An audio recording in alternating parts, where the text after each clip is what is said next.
got to stand up strong, face the truth about themselves, to understand what went wrong. I know we can find a way.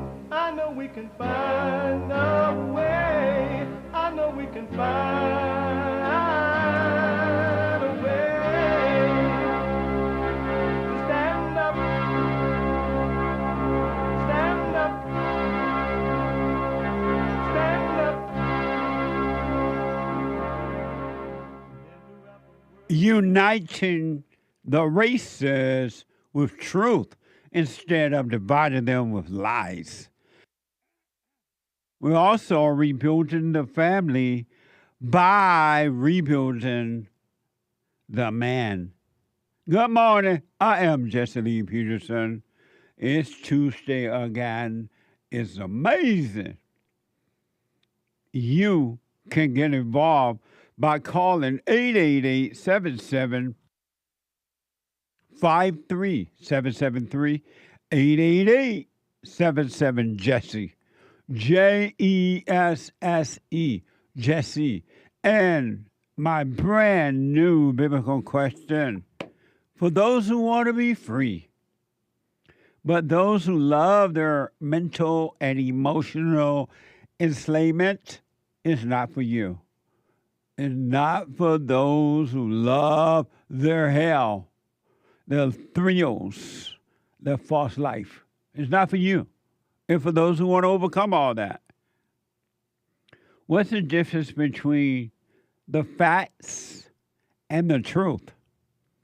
What's the difference between the facts and the truth? What's the difference? What's the difference? Know thyself. We have every way that you can watch and support the show listed on JesseLeePeterson.com/show. JesseLeePeterson.com/show. And if you're out and about, you know, some of you are busy this time of day. It all depends on where you are. Somewhere in the world, it's already Wednesday. Isn't that amazing? People are getting up to start their Wednesday. Think about that. And then there are people who are going to bed because they just completed their Tuesday. If ever we needed you, Lord. What a mess. So it all depends on where you are. We are heard around the world by everybody and they mama. If you're black, everybody and their mama if you're white. And let's say you got to run around. You got to go to the gym. You got to send your children to a public school, a socialist camp that destroys children because you don't love them. You got to go and protect the illegal alien from ICE.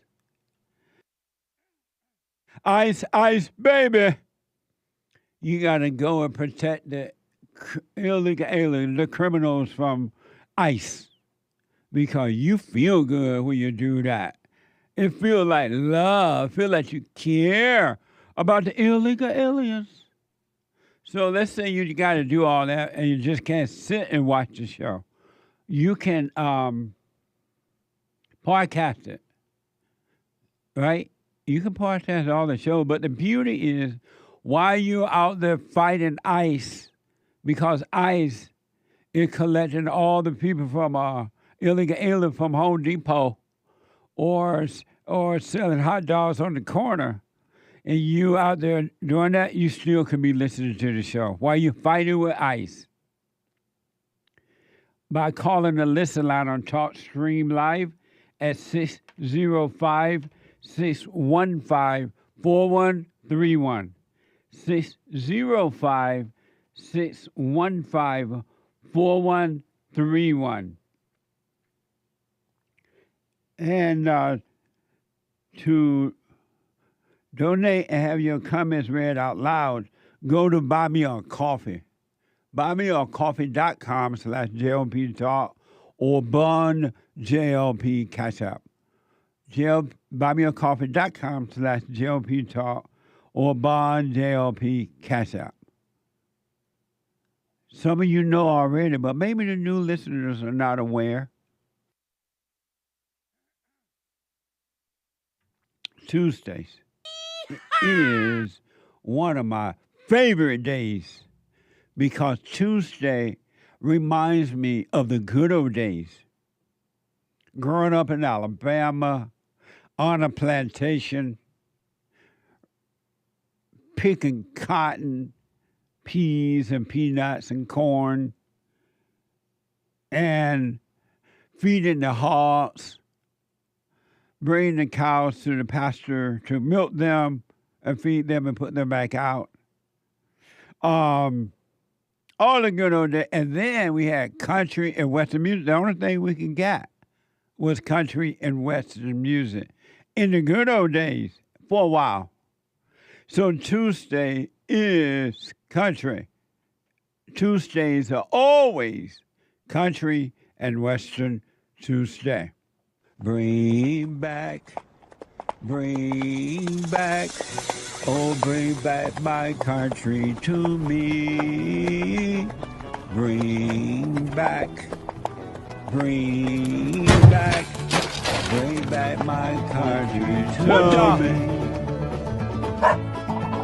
Who let the dogs out? Amazing. A spiritual battle. Amazing. Grandpa, tell me about the good old days. Do you think these are good old days right now? What the?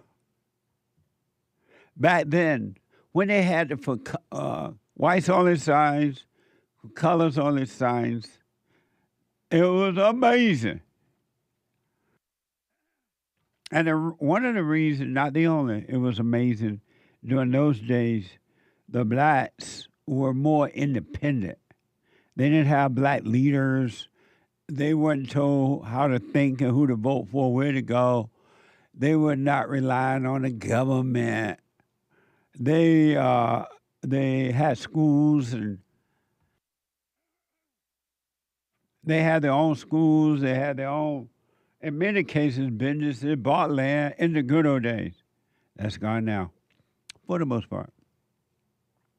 So I will never forget the good old days. I don't care how they lie about history. I may not know much about algebra, but I do a little bit about history. So it's a spiritual battle. It's a warfare between good and evil. I was wondering, reflecting this morning, and I wondered out loud, who are you? Who are you? Are you your shyness? I was thinking about this young man at fellowship on Sunday. And he was shy and nervous, and I was trying to get him to come up on the stage there and talk. And he was shy, he was scared, and he said he didn't want to be judged by the people. And he was a father. He was 2 adult children with him, a son and a daughter. And I thought about that, And in his nervousness, his shyness, he thought it was him. Think about that. And not just him, but a whole lot of shy people think it's them. They say, I am shy. And they take on this identity as though it's true. Really. They say, I am shy. I can't go up there. I'm shy, Jesse. I'm not going up on the stage. I don't want people judging me, looking at me. Who are you talking about? Who, when you say, I am shy, who is shy? Think about that. I am angry. I feel good now. I feel angry. I feel good now. Which one are you? Are you the good feeling one or the angry one? Who are you? Which one are you?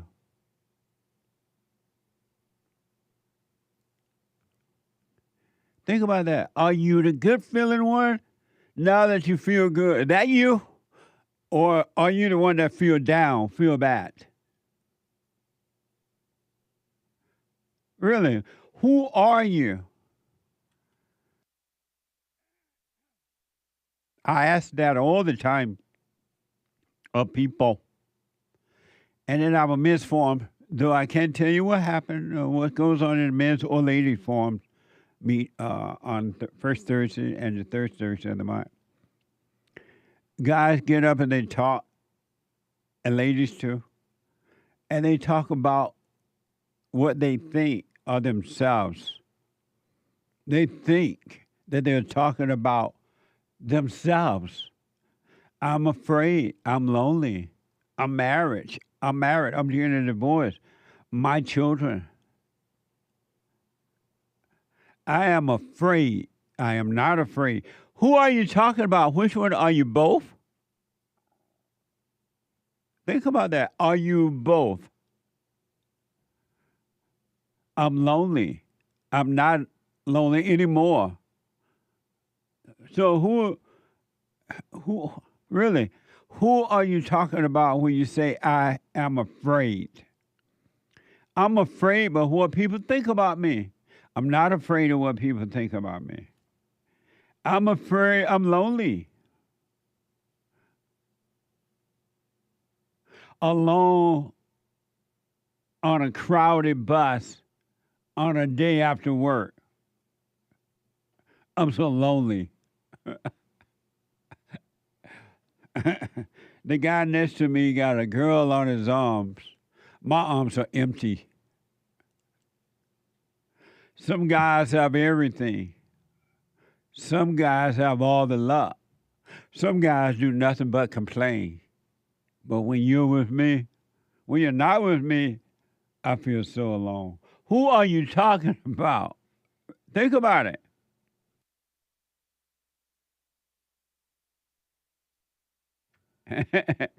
Seems so unfair. There's love everywhere, but there's none for me. Seems so unfair. There's love everywhere, but there's none for me. Who? I'm black. I'm white. I'm Indian. I'm Mexican. I'm this. Who are you talking about? I'm half white, half black, half this. And where are you getting all these personalities, these identities from? Where are you picking them up from and identifying with them? And now you're like a cannonball with all these identities. Why don't you be free? What would happen if you had no identity at all? Really, why don't you think about that? What would happen if I didn't call myself anything? If I had no identity at all? Or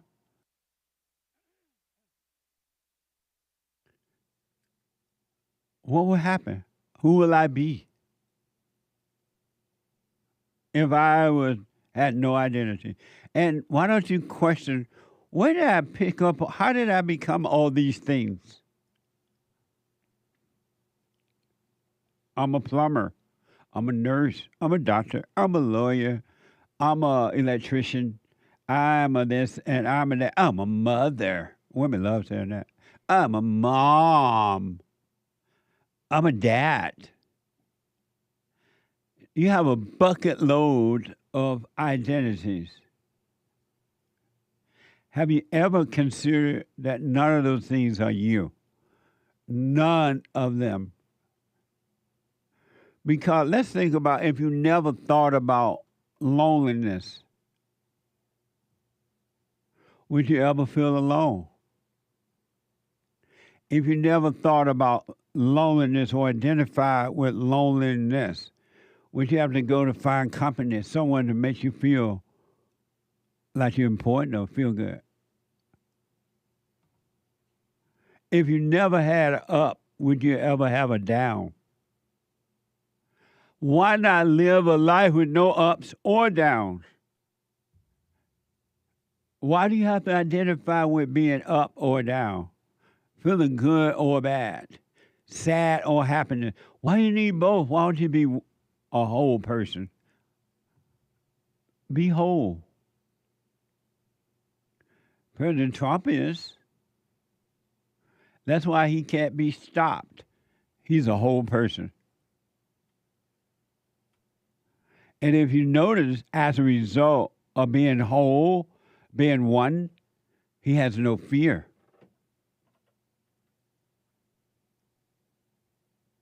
I was talking to someone the other day who is not, well, at least they were not a Trump fan at all.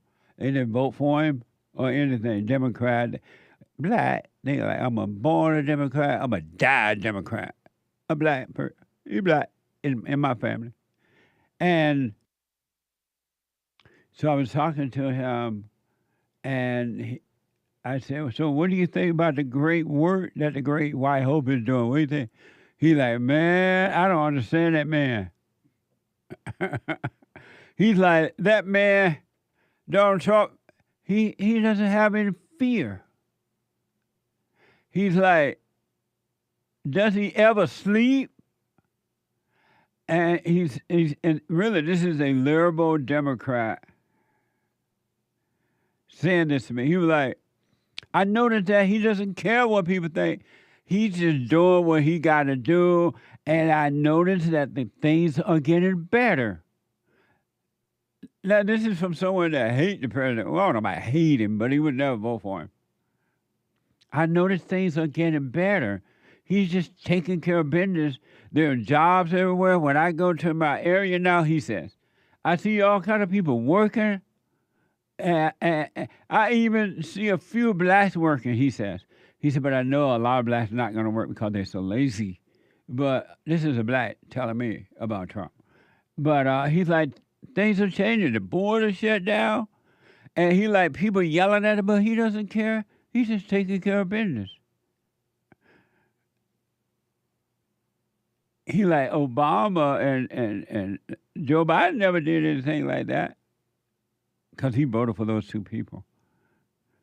Trump is a whole person, or he growing into wholeness, and he has no fear.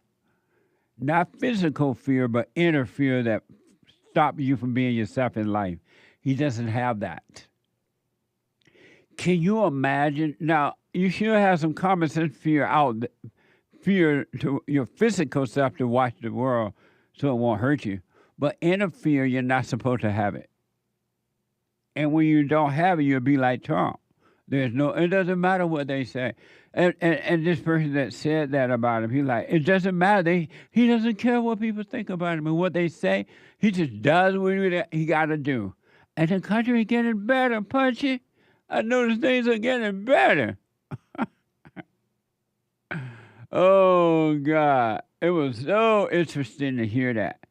And so I was thinking the liberal media and the Democrats think that the Democratic voters, and some don't, can't see what the president is doing. They don't know that these people are feeling the positive effect of what's happening in their lives.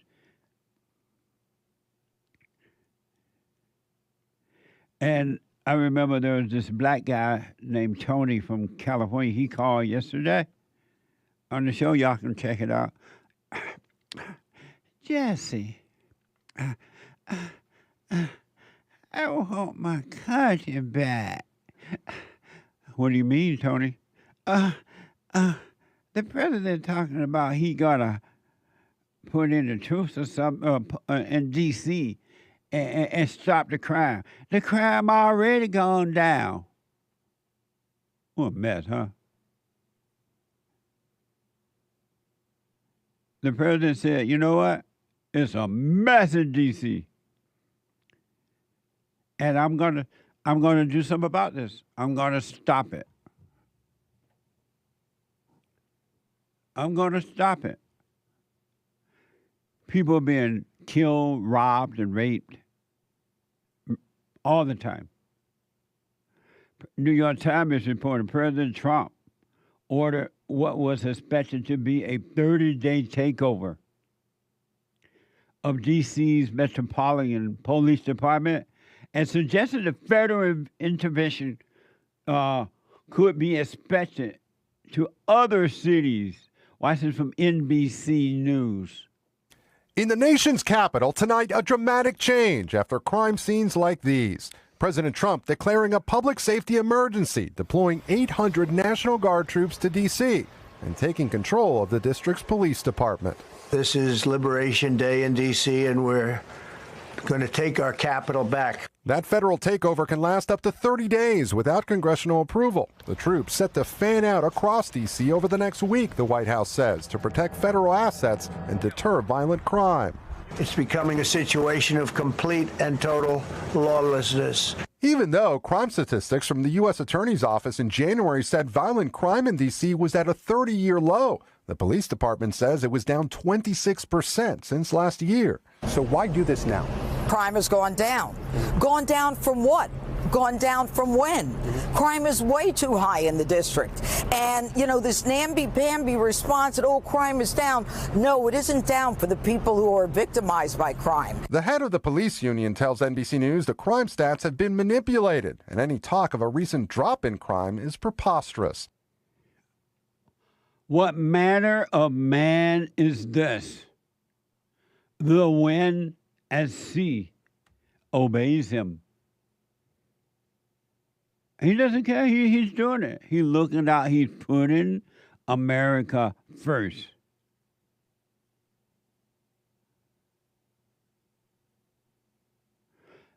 Of course, the black female mayor of D.C.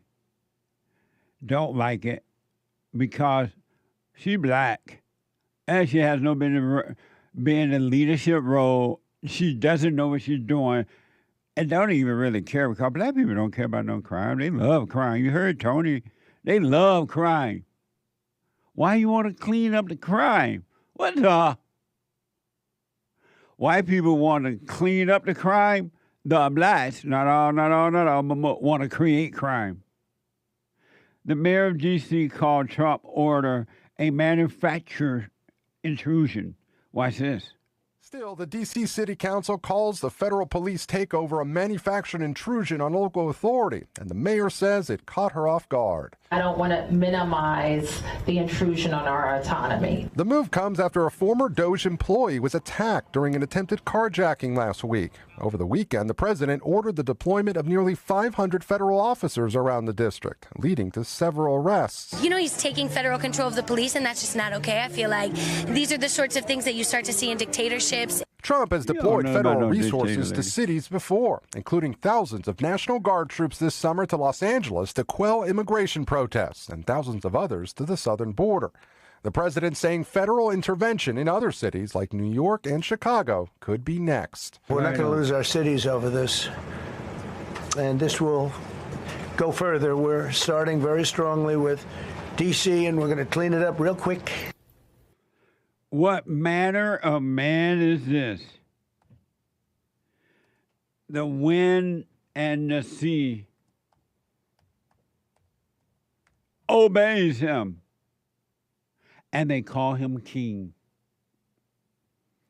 When the last time you seen a president of the United States say, you know what, crime is out of control, the American citizens are being hurt, I'm not going to let it happen anymore. We're going to do something about it. And lo and behold, they call him Dad.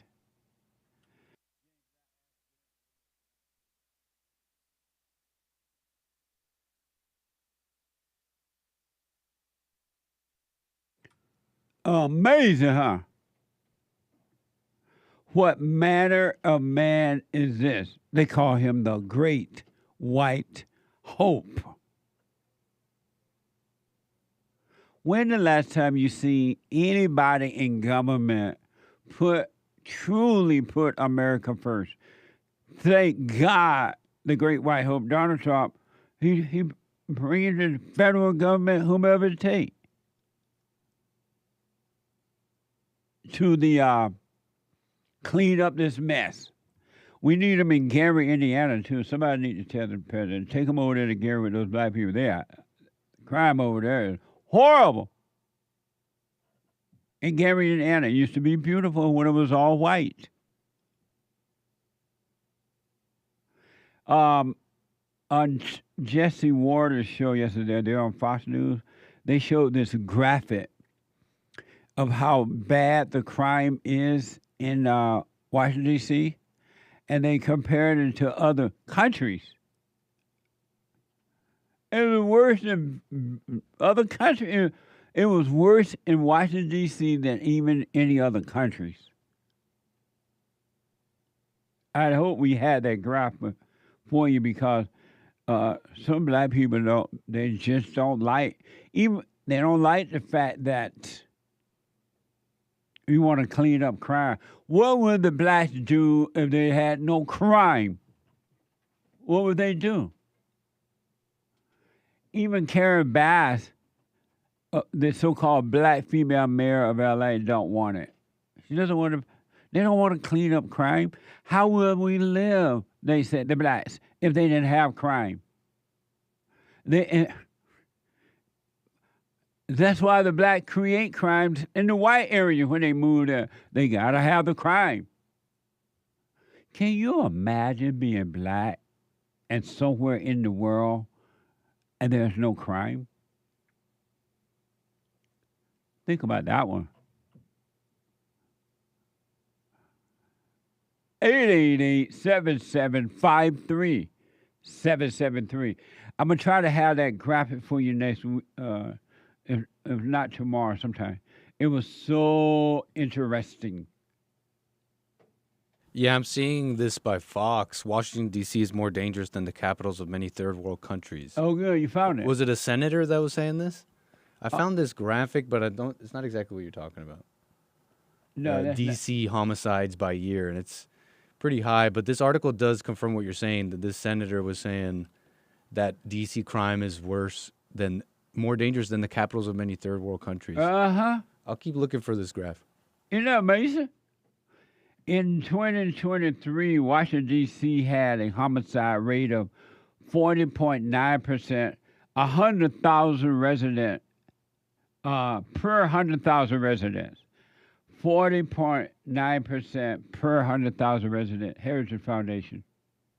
South Africa's homicide rate has... What did I say? Yeah, 40.9 per 100,000.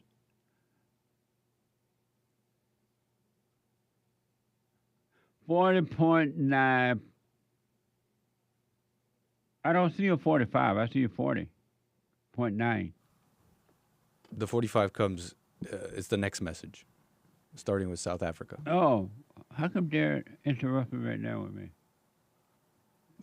Start with South Africa. South Africa homicide rate has significantly increased over the past decade, reaching a rate of 45 per 100,000 people in 2022/2023, which is the highest in 20 years and the second highest globally for countries with relative reliable data. That's from Brave AI. Whoever that is. When I come back, your phone call. What will the blacks do if there were no crime? How will they live? And not all, but most. I'm wondering out loud. When I come back, your phone calls and super chats. Back in a moment.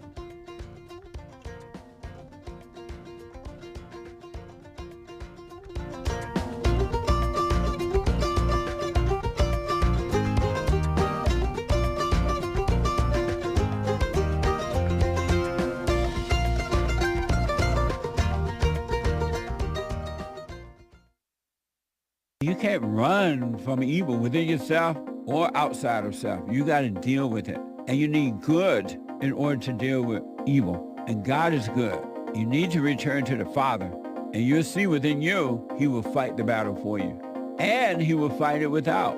because he will show you how to deal with it, and you will have no fear. Love God with all your heart, all your soul, all your might, along with nothing else. Nothing else means yourself, your children, your wife, your things, your ego, your reputation, and all that. You can't care about any of that. The children of anger will use it to control you. But if you love God, he will renew your mind, and none of those things will be before him. And so when they go after you, oh, well, you may take my body, you may take my things, but you're not going to take my soul.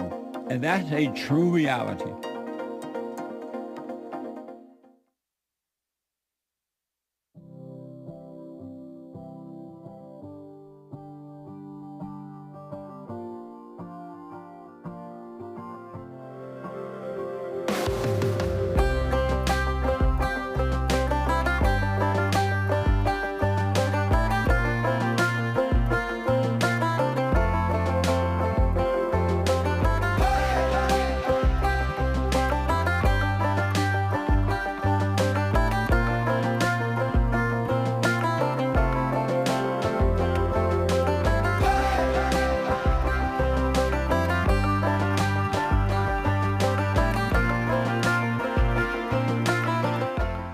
Welcome back. 888-775-3773. 888-77-JESSE. JESSE. The Hake Report is coming up at 9 a.m. this morning. The Hake, H-A-K-E report from 9 to 11. The guy with the good hair, and he's on fire. And after the Hake Report,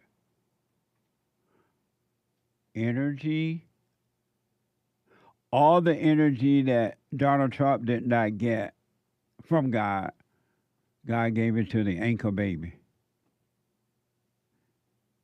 The American anchor baby. From 11 to 1. Energy from God, not alone.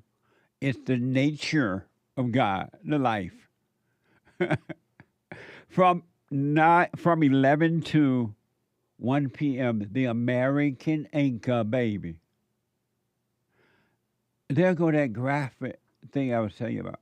I think I found it, Jesse. This is from Jesse Waters' program last night. Oh, good. And it says 2024 murder rate, and I think it says per city. This is blocked by someone put this there. I don't know what that is. Okay. But it shows the cities you mentioned. Look, Washington, D.C., this is the graph at the top. Way bigger. And you think these are American cities. No, this is Bogota, Colombia, Mexico City, Islamabad. Where's Islamabad? It's in one of those countries out there. Islamabad is in Pakistan. We got Lima, Peru, Ottawa, Paris, Drew, London, and Madrid.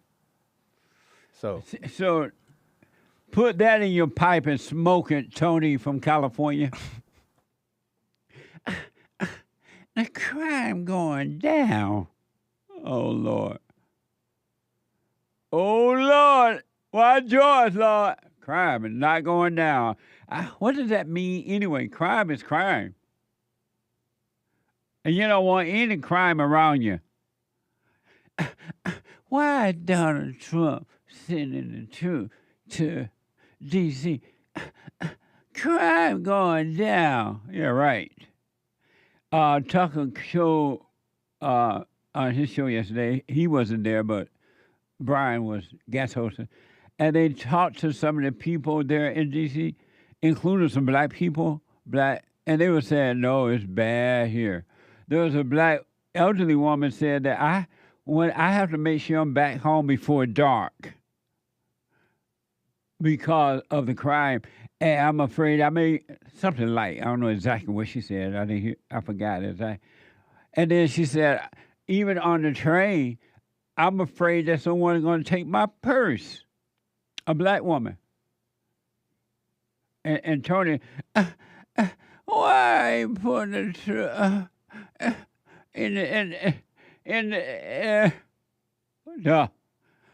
Troy out of Minnesota here. Troy, you are on the air. Hey, Jesse. It's nice having a real president again, isn't it? Yeah, very nice. Somebody that put America first, really serious about it. Yeah, I mean, after Speak up a everything little you went bit. through, Speak up a little Sure. bit, Troy. Sorry. I was just going to say, after everything we've been through the last 4 years, I really come to love and respect that man even more. Did you vote for him? I did. Right on. Speaking of the Great White Hope, Jesse, I was curious, what do you think would be better for the country, letting him run forever or getting rid of the 19th Amendment? I don't know what one has to do with the other. Well, I'm just saying, like, since Trump is daddy, he could, like, fix all the daddy issues that all these crazy people have, or we could just get rid of the 19th Amendment and then the women would naturally have to start fixing themselves. But I don't know what one has to do with the other. I don't know. Just thought, which one would be better for the country, I guess.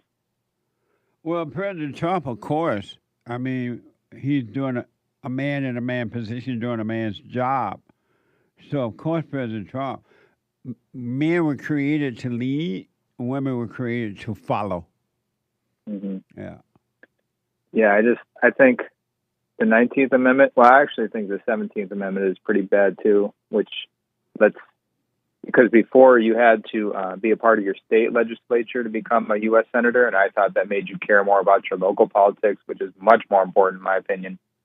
But the 19th Amendment it totally attacks the order of creation, order of God, because it allows, I guess, like you said, women to make decisions over men. And this is why we have all this chaos in our country. For those people who don't know, the 19th Amendment is what gave the women a so-called right to vote. And so, but are you saying when you ask which one? I forgot how you put it. The 19 or Donald Trump. Why you compare one to the other? Well, because I just see like everything that's wrong with our country, like open borders, the push for homosexuality, the push for abortion, the push for transgenderism, the globalism, the welfare state, the divorce state. Not all. I mean, there are a lot of beta males that support that too, but it's Are mainly you saying champion. that women should not have been given the right to vote? I think that would have been better for the country, yes. You're absolutely right about that. Because I've been saying for a long time that women, one of the greatest mistakes that this country has ever made is allow women the right to vote. And especially non-married women. Because in the good old days, if women were have been given the right to vote, she would follow her husband in the way that he vote. Yes. And so, because if they think women are not, their mindset is not logical, it's all emotional and screwed up, and they will always make the wrong decision. So it was a big mistake. It should have never happened.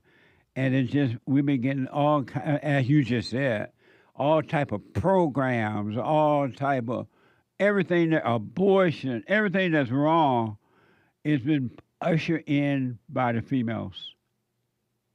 Well, I did notice too. So it came in 1920. That was Woodrow Wilson, the first leftist president we had. And then 4 years later, we had to get the Border Patrol because already then the border was out of control. What a mess! What a mess! Thank you, Troy. I appreciate it, man. Good, very good point. A lot of good point. But God bless you, Jesse. Maybe when you become president, you can overturn the 19th Amendment. Wouldn't that be amazing? Yeah, let's do it. Yeah. Thank you, man. God bless you. You too, buddy. Adrian, you found that graphic? We already showed it, right? Yeah. Huh? Yeah, we did. Okay. Let me go to Texas and talk to Adriana. Adriana, you are on the air. Hi, Jesse. How are you? All is well. How are you? All is well. Good. Sort of. What do you mean, sort of? Okay, well, right now I'm going through like a lot of hell. Speak up. And, oh, sorry. I said, right now I'm going through a lot of hell. And I almost didn't even call you because I know you say when you're going through hell to just go through it and not reach out to anyone, but I didn't know if that even applied to, reaching out to you. What kind of hell are you going through? Well, I've been going through hell for a while, like letting the ego die, really getting rid of an old identity.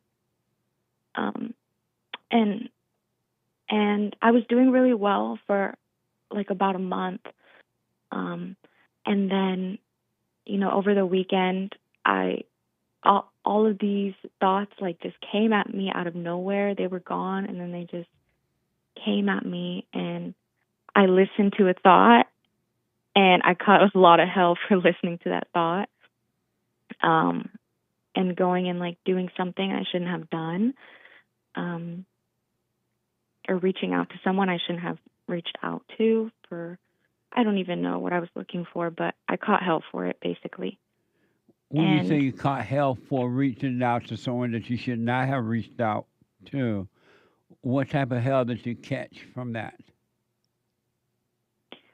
Well, I guess my actions kind of affected somebody else, and they got angry for it, or I don't know if they got angry, but they disapproved of it, and now it's bringing me like a lot of guilt.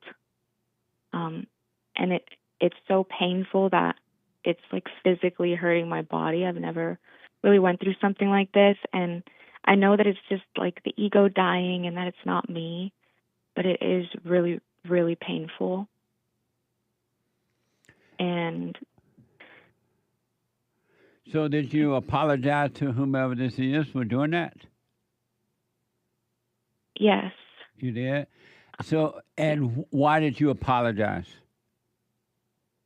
Because I could see in the moment, even when I was there doing what I was doing or saying what I was saying, even in the moment I could see like, oh my gosh, like this doesn't feel right. I know I listened to a thought.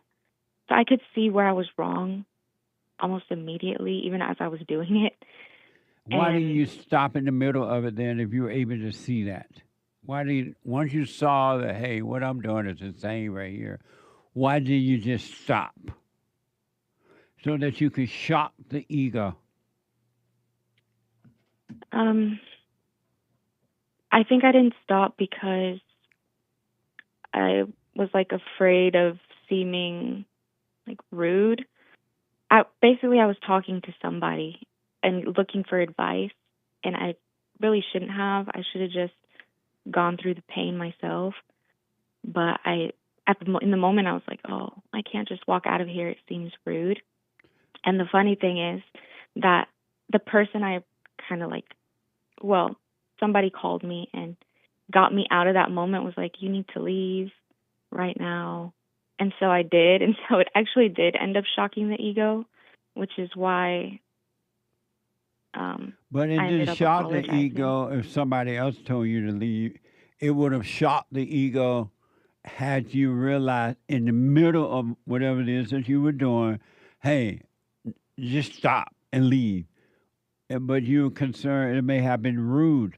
What do you mean it would have been rude? I guess it was just my ego talking to me. Like, even though I wanted to leave, I just was like, oh, well, if I just walk out the door, like, this person's going to think I'm crazier than I already seem. And so that's why I didn't do it. What do you mean it would have been rude? How would that have been rude that you realized in the middle of the conversation, hey, I'm wrong here, this is stupid, and just stopped and left? Hey, I'm sorry, I'm out of here, bye. Why would that be rude? I guess it wouldn't be rude. I was just more afraid of what this other person would be thinking. Why? I think it's because, like I said, like during that day, I was letting all these thoughts like in, and they weren't there, and they all came like crashing down on me. So. And so, why were that you was the afraid of problem. what this other person would have been thinking? Why were you afraid of that? I think, well, I know it's because I'm kind of like a people pleaser. Like when someone doesn't,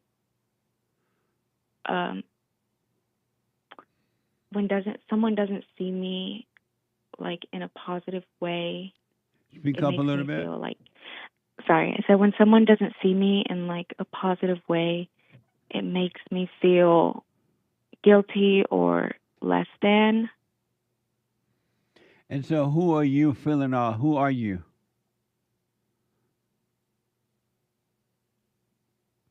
Yeah, I don't know.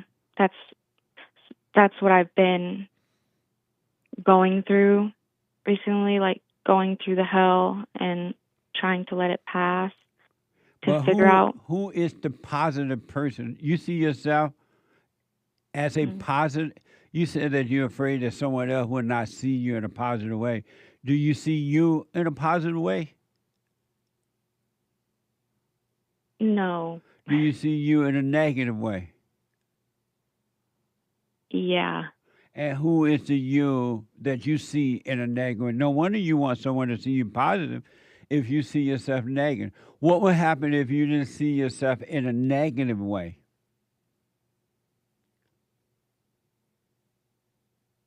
If there was no negative way or positive way, who would you be?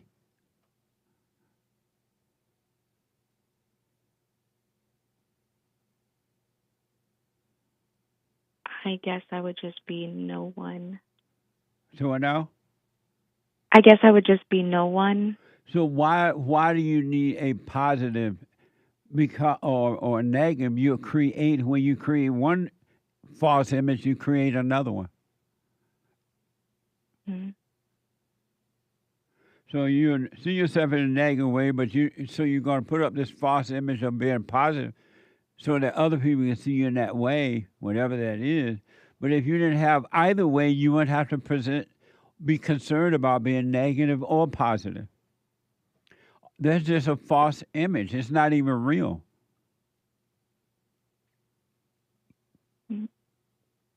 Okay.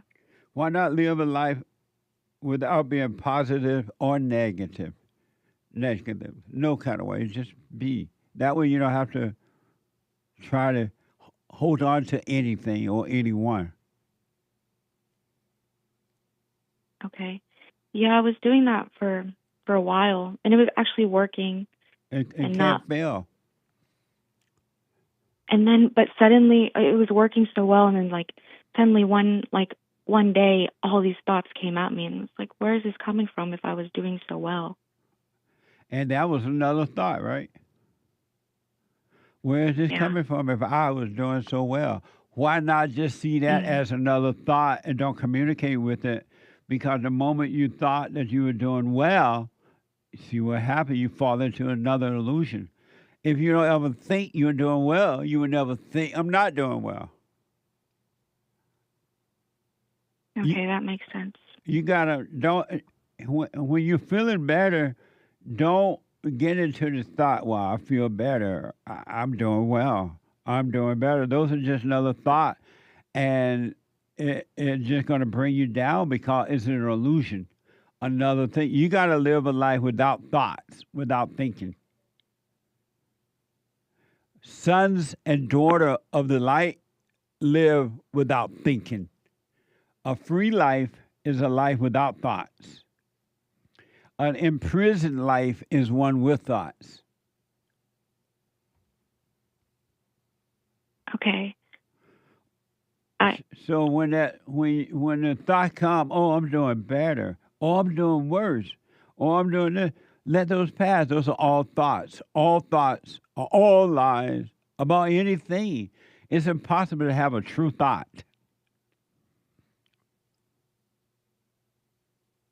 Okay. Can I tell you about this thought, and another thought I've been really struggling with. Yeah.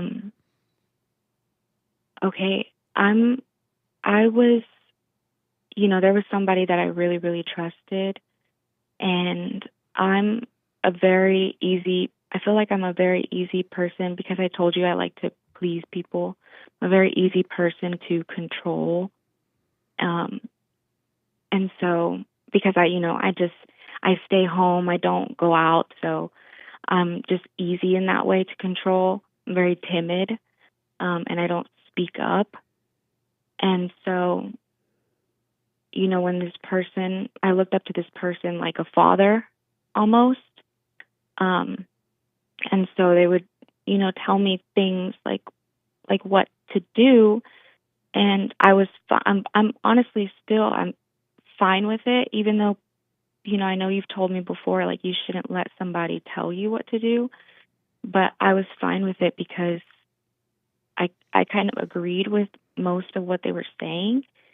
And so I'm kind of having issues with, I know you say to obey people, but when I didn't tell you to obey people. Obey a man, sorry. No, your husband. Obey. Not a man. You don't want to obey no boyfriend or anything like that. Oh. But go ahead. Okay, well, anyways, they would tell me, like, to do things, but I realized that it was because they were afraid for my safety. It wasn't necessarily, I don't think, to be controlling. It was always, like, worrying about my safety, like, don't go somewhere without telling me, or you shouldn't go here, you shouldn't go there. How is that worried about your safety? That's control. But don't you think, because the world is so unsafe? Yeah, but you don't need somebody telling you. How old are you? 25. You need someone to tell you, don't go here, don't go there, and do this and do that. But go ahead, I interrupt. So they tell you, don't go here, don't go there, and what else not to do? Like, not to wear certain things or say certain things or do certain things. And do they tell you to let them know whenever you're going somewhere and where you're going? Yes. What's wrong with you? All the time. What? All the time. And do you do it? You let them know? Well, yeah, of course. What's that like? Is this your husband? Boyfriend. Ex-boyfriend. What is that like, telling somebody, a boyfriend, let some boyfriend tell you what to wear, what not to wear, where to go, where not to go, and to let him know wherever you go? Why would you do something like that? And that much intimidation in the world. Yeah, I guess I didn't see anything wrong with it. It seemed like he was worried about my safety and... Can you hold for me? Yes. Hold on, let me take a break. 2 more hours to go. Quick break. Back in a moment. The hate news, not the fake news. I'll be right back.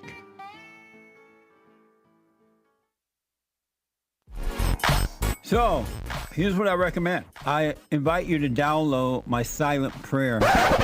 I know some people have called in and they wonder if the silent prayer is working. And I just want to take a second and to tell them that it works. You just have to stick with it. Yeah.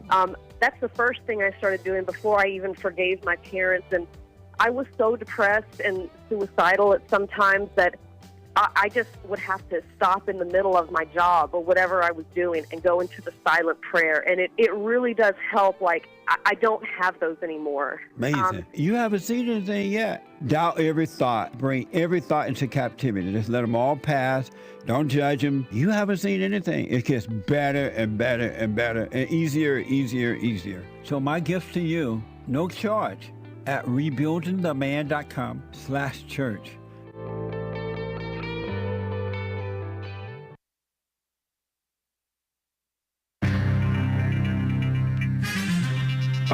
Some cleaning up of the neighborhood going on around D.C. And also, Are we going to start cleaning up Gaza? Or is it going to still be a mess for years and decades to come? I don't know. And something going on with the food stamps. Trump, is he going to start ending some of the abuse and corruption in the food stamps programs? What a mess. This is the end of hour 1 of the Jesse Lee Peterson Show. It is Country and Western Tuesday, August 12th, AD 2025. Happy Men's History Month, everybody. Men and women, boys and girls. The JLP will be right back to your calls. The lines are full, but you can call in every so often just in case a line opens up. Sometimes people have to step away, and they'll just hang up just so that they don't, Jesse doesn't go to them and they're not there.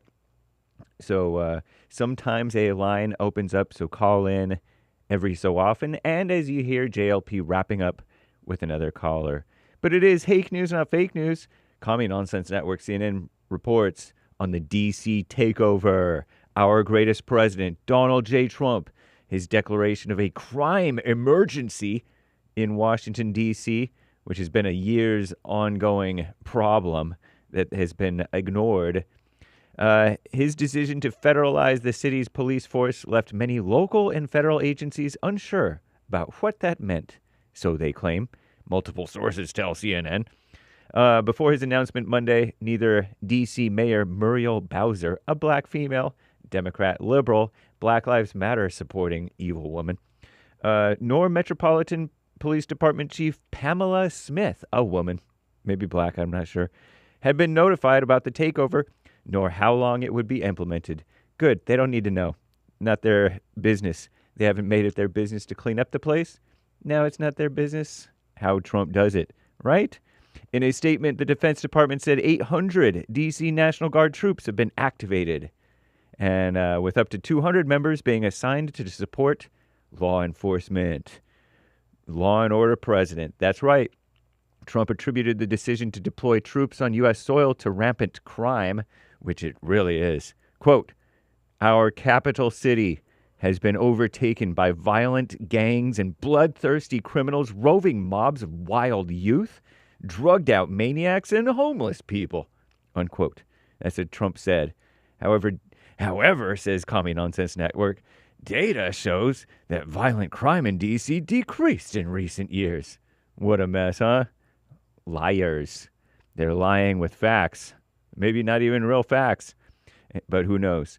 And Gaza, the families of Israeli hostages who've been held captive since the Hamas attack, October 7th, 2023, more than 2 years ago, right? Or approaching 2 years ago, right? Calling for a nationwide strike, meaning don't work, to protest the Israeli Security Cabinet's decision to take over Gaza City. They will be joined by the October 7th Council, which represents bereaved families of soldiers who fell at the start of the war, as well as, quote-unquote, hundreds of companies and thousands of citizens who have declared they will take the day off, which they think will hurt the country and make the country of Israel back off from taking over and conquering. Meanwhile, Australia became the latest so-called country to announce plans to recognize a Palestinian state. During the UN General Assembly in September, New Zealand's foreign minister also said his so-called country is considering doing so. These moves leave the United States increasingly isolated from some of its supposed closest so-called allies. Nice. And our greatest president, Trump's big, beautiful bill, which he signed last month, will cause 2.4 million so-called people, including families with children, they call it, to lose their food stamps benefits, according to an analysis by the CBO, the very partisan, anti-Trump, perhaps, Congressional Budget Office. They call it nonpartisan. I call it very partisan. The SNAP, Supplemental Nutrition Assistance Program, food stamps, long required able-bodied adults to work to receive benefits for longer than 3 months. But now there's a change coming soon. I'm James Hake. Now back to JLP, Hour 2.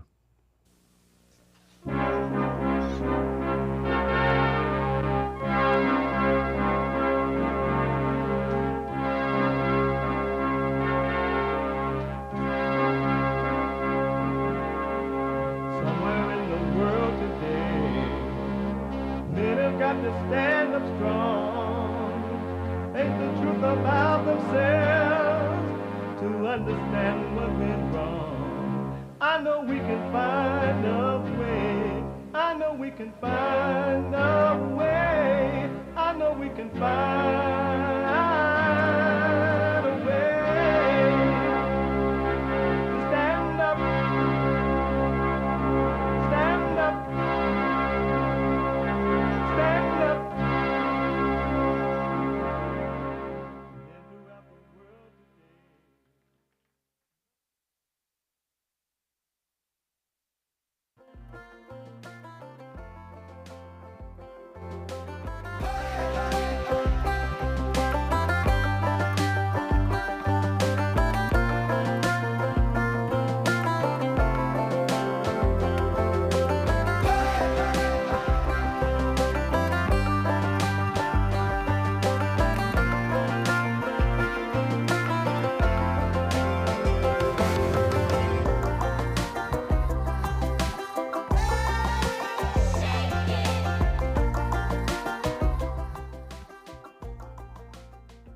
United the races with truth instead of dividing them with lies.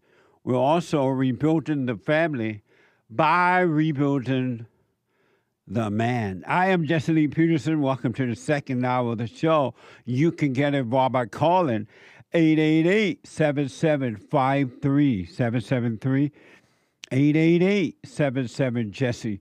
And my biblical question, a doozy. What's the difference between facts and the truth? What's the difference between facts and the truth? What's the difference? We have every way that you can watch the show. You can watch and support the show listed on JesseLeePeterson.com/show. JesseLeePeterson.com/show.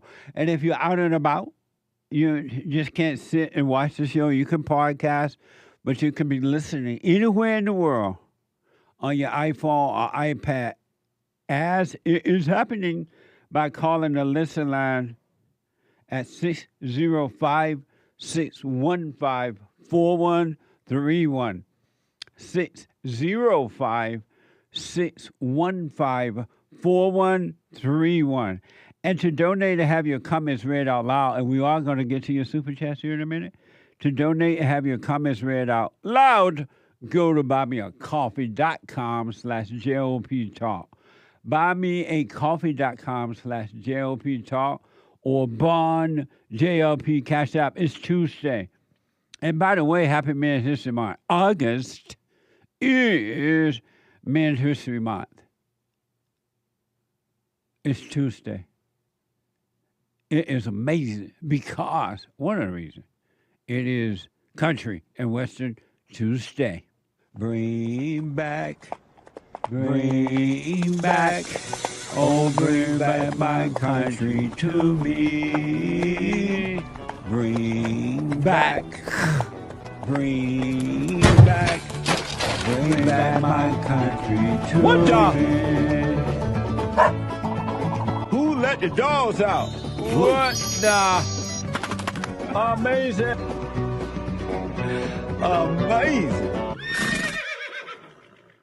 Amazing. A spiritual battle. I want to go back to ADRIANA out of Texas.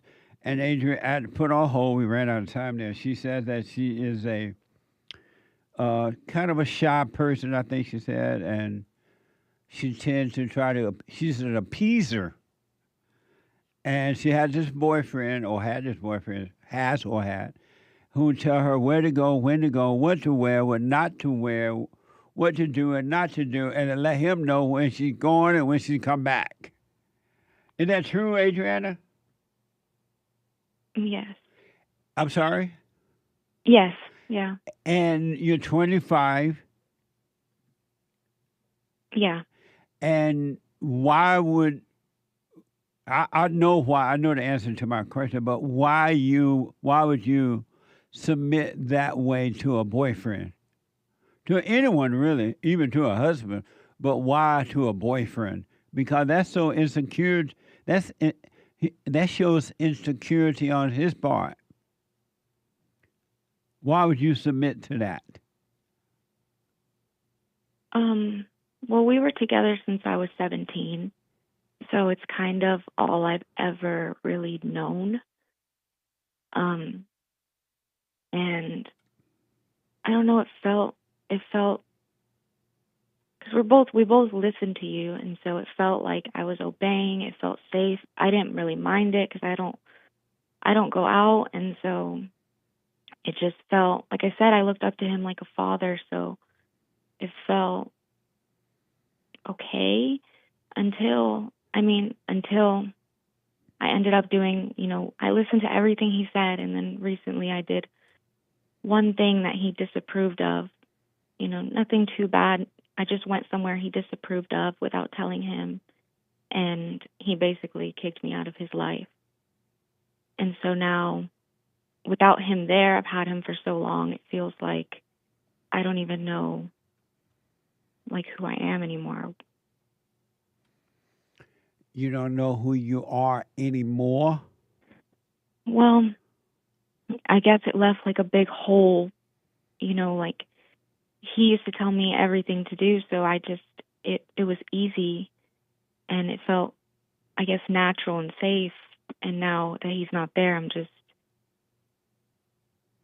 it's difficult. And so he kicked you out of his life because you went one place without telling him? Yeah. So you said you both were 17 when you met? Yes. And so your question for me is what? I guess it was I'm just confused because it's hard for me to get rid of that mentality that was obeying someone, that we were doing that in the wrong way. Because at the time it felt okay, or it felt right. That's why I was wrong, because had it been right, you wouldn't have felt right. You wouldn't have felt anything about it. Feelings lead you astray. Whenever you're feeling something, just know something is wrong. Whether you're feeling good or bad, feeling right or wrong, just know, you know what, I got this feeling, something is wrong. Because feelings are all ego. There's no love in feeling. It's not from God. Let me ask, so were you raised by your father and mother? Yes. You had both of them growing up? Yeah, they're still together. And what does your father say about this guy controlling you like this? He doesn't approve, but I never really listened because my dad is a huge beta male. My mom is the one who pretty much controls him. Oh. And so it's kind of the opposite of where I'm at now. And so it's hard to take advice from my parents just because I know, their dynamic is wrong. So your father was weak, and that's why you thought this guy was strong, because he was telling you what to do and everything? I guess so. So at 17, you met a 17-year-old guy, and he was telling you what to do, when to do it, how to do it. It felt like protection. So you went for that because you were not getting that from your father. Yeah. Yeah, basically. And this guy I was with is the one who introduced me to you, and I forgave both of my parents. He forgave both of his parents. And so after that, I just thought, okay, well, everything's okay now. Well, why? I mean, I understand now why you did that, because your father, you thought this guy was serious, or that he somehow or another was showing love, because it appears that he was protecting you. But as you got older, why didn't you know, I shouldn't be letting this guy tell me where to go, when to go, what to wear, what not to wear, what to do, report to him? That doesn't make sense. Why didn't, at some point, you realize that didn't make sense. That sounded like an insecure man.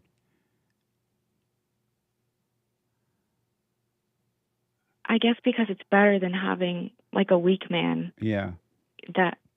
So it didn't fit, and it didn't. Like I said, I'm a pretty introverted person. I don't like going out or talking to people, so it just meshed well with my life. It didn't even really interfere until, I made a mistake, or I went somewhere that he didn't want me to go, and and then he kicked me out of his life, and so now my whole world is completely upside down. And what world is that? The one where he was in it. So, but why would you rejoice in that? You're feeling this pain. You made this out of your God, and you see that it was wrong, and you were doing it because you were introverted. You didn't have control of your own life. You resent your father for being weak. Why aren't you glad that this is happening so you can finally become free?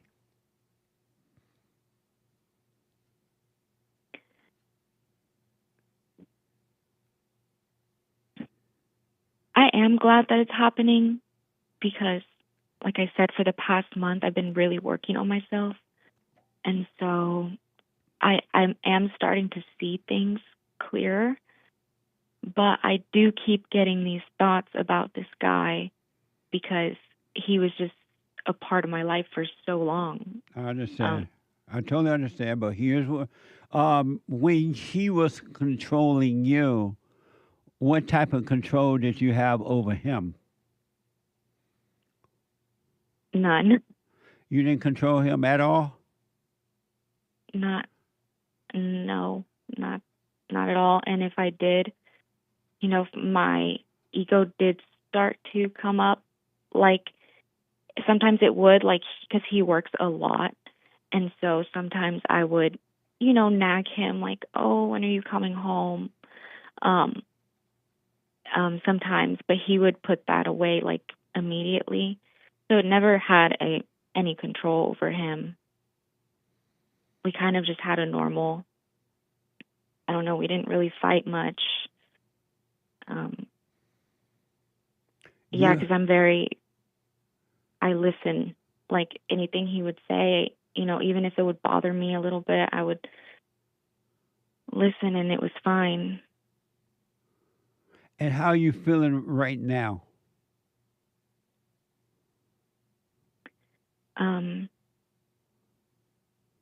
I'm feeling a lot of physical pain because he's not here.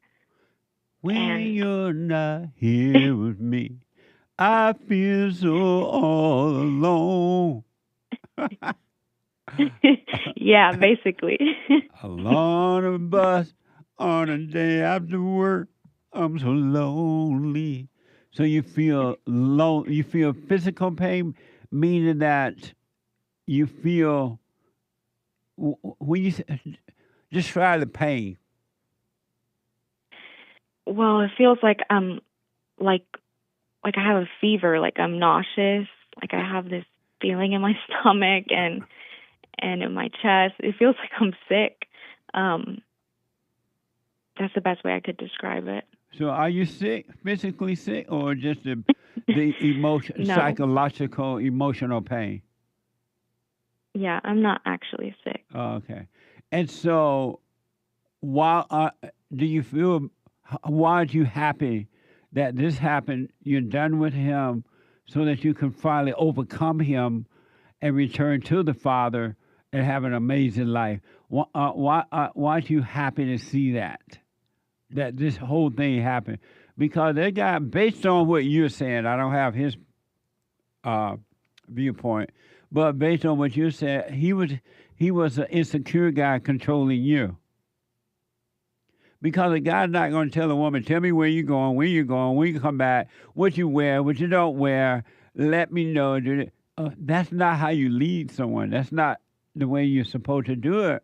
And a woman should never obey that. That's not leadership. Won't you feel, I know the pain is there, I understand the pain, so it's easy for me to say, why don't you be glad that you this is happening.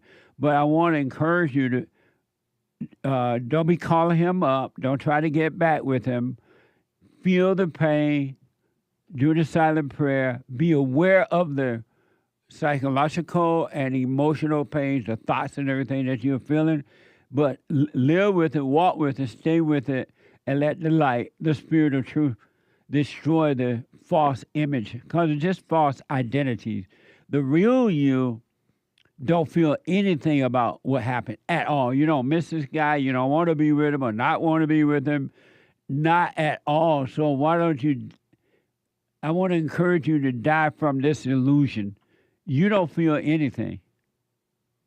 Yes, you feel this pain in your body, but you're not the pain and you're not the body, so you're fine. This is your time to die from this false relationship, fake relationship you had with him.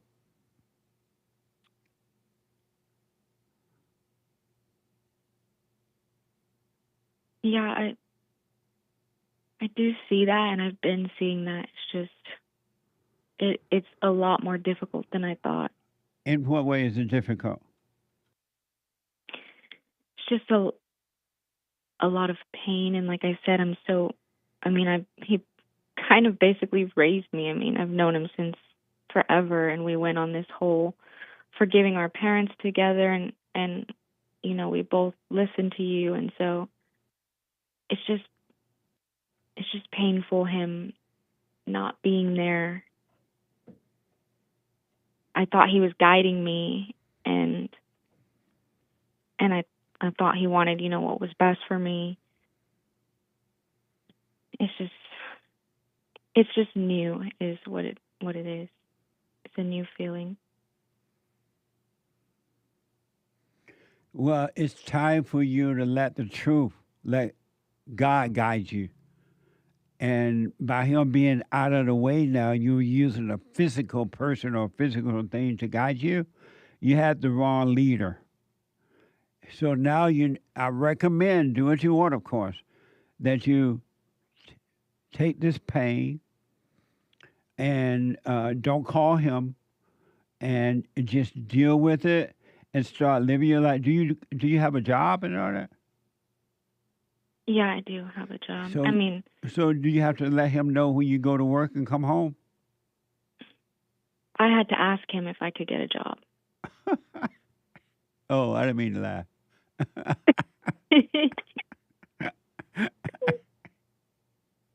That's the other thing. I depended on him financially. When my master said he's sick, I said, yes, master, we sick. You didn't really have to ask him, could you get a job, right? I did. Are you retarded?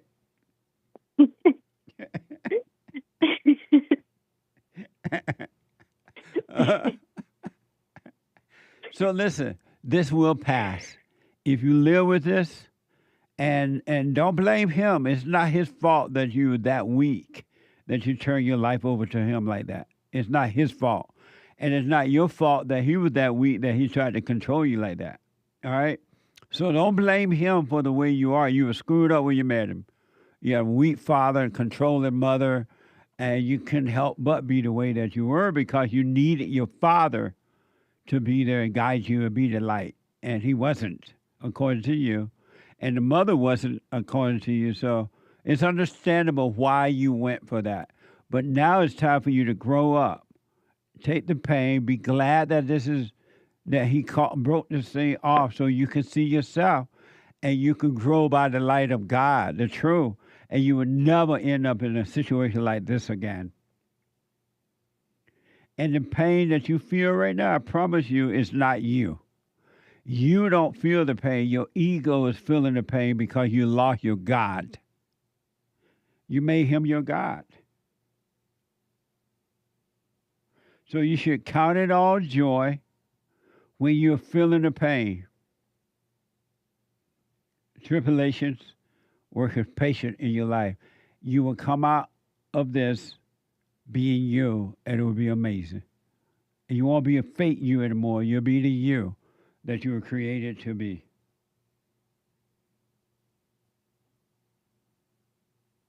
Okay. Because if you go back to him, it's going to destroy you.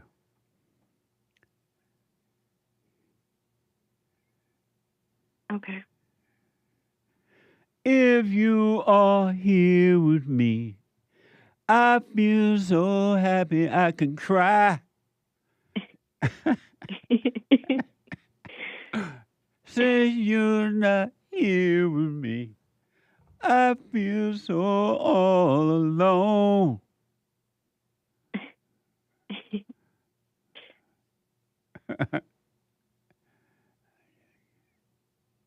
You're so dear to me, I just can't say goodbye. You are so dear to me, I just can't say goodbye. You got to be glad for this, Adriana. Be happy that this happened. You were young. I understand why you got caught up in it. He was young. I understand why he got caught up. It sounds like now that you're working all your life, you're forgiving your parents. Are you dealing with your parents in a different way? Yeah. And how are you? Go ahead. I don't blame them for anything ever since I forgave them. Really, I can see now why my father is the way he is, why my mother is the way he is. I mean, it's my mother's fault. And, well, it's not her fault. It was the devil that was controlling her. Yep. And so, yeah, I forgive them for everything. We don't fight or argue. If my mom steps out of line, I just ignore her. Nice. It's not a big deal. Well, the same attitude you should have with this guy and everyone. It's not a big deal. I'm gone. Nothing is a big deal. And nothing is worth you getting angry about. So don't be mad at the boy. Don't be mad at yourself. Don't be mad. Just be glad that you're feeling this pain. And when I say be glad about it, just be grateful. I mean, don't complain about the pain. Don't cry about the pain. If tears come, let them pass because the pain is rough. But just endure it. Live with it. Don't deny that you feel the pain. Be aware of it. And it's the awareness that will take it away from you and make you whole and make you free. And again, you will never end up in any of these kind of situations again. Any of these types. And no one will ever control you again. You won't need anyone to control you. And if you should get married, God put a man in your life and you get married, you're going to be able to obey him with the spirit of truth, not with your ideas and emotions or his ideas and emotions. The spirit of truth will guide you into how to obey a man, and it's not like what you think that it is. And so I promise you, if you endure this, it will pass. But if you go back, you're only going to get worse. And so will he. Because you guys have the wrong type of relationship. Okay. Okay, Jesse. Okay, what?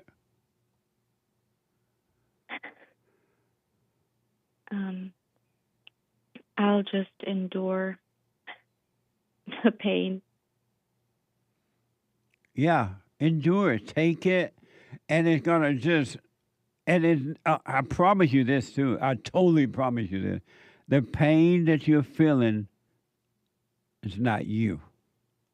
It's in your body. It's in the mind. You're having all these crazy thoughts, but you're not your thoughts. You're not your mind. You're not your body, and none of that stuff, right? And so it's the spirit's many identities inside of you, and they are feeling the light, the pain of the light that is allowing you to see that it's not you, and the darkness, which are the thoughts and the feelings. It cannot handle the light, so they're screaming, they're yelling, they're crying, they're blaming you, they're telling you to go back to him, apologize, please, he loves you. That's your only God. Go back to him. He cares about you. Call him up and apologize. They're screaming those things to you because they do not want to depart from you. They live in human beings, and they made a home in you. And if they have to leave you, they'll be homeless, and they don't want to be homeless. So that's not you screaming and yelling. It's not your pain. It just feels like it is because you so identify with it. This will pass if you live with it. It will be taken away. And in the meantime, go live your life. Don't get in trouble, but, go to work. Go, if you want to go, whatever, go. And don't tell, you don't have to report to anyone. And start speaking up for yourself. And when the thoughts say, oh, you're going to hurt their feelings, you're going to make them mad, that's not your responsibility if someone gets mad. That's their life. It has nothing to do with you. Like your life has nothing to do with them.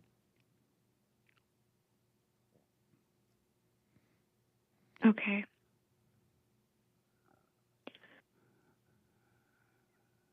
You are so dear to me. I just can't say goodbye. I just can't let you say goodbye. Say goodbye. Be done with that. But don't be angry about it. Don't be angry at him. It sounds like he's doing his best to. But you move on. This is your freedom that you're about to walk into.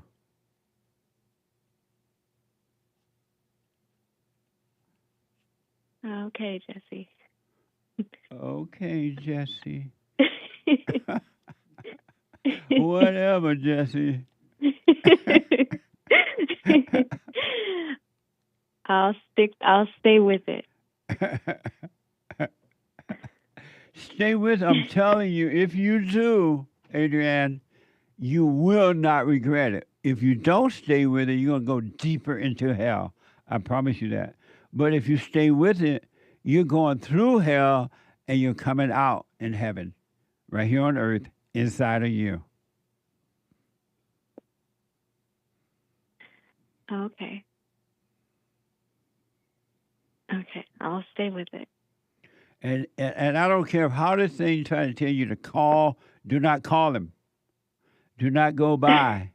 Do not anything. It'll tell you, oh, go over there. You left your sweater over there. Go over there and get your sweater. And you know that sweater doesn't mean anything to you at all. That's exactly what it's telling me. I have a Trump sweater at his apartment. See? And my mind keeps telling me, go get it. Don't go. Leave that sweater. It's not important. Buy yourself another sweater. There's no thoughts of setting you up because they want to live in you. They need you to stay in that hell so they can live through you. They have made a home in you as they have done all human beings, and they have been driving you all your life. Now it's time to end that. So this guy did you a really big favor when he broke up with you. He might not even realize it, but he did you a favor. He's setting you free.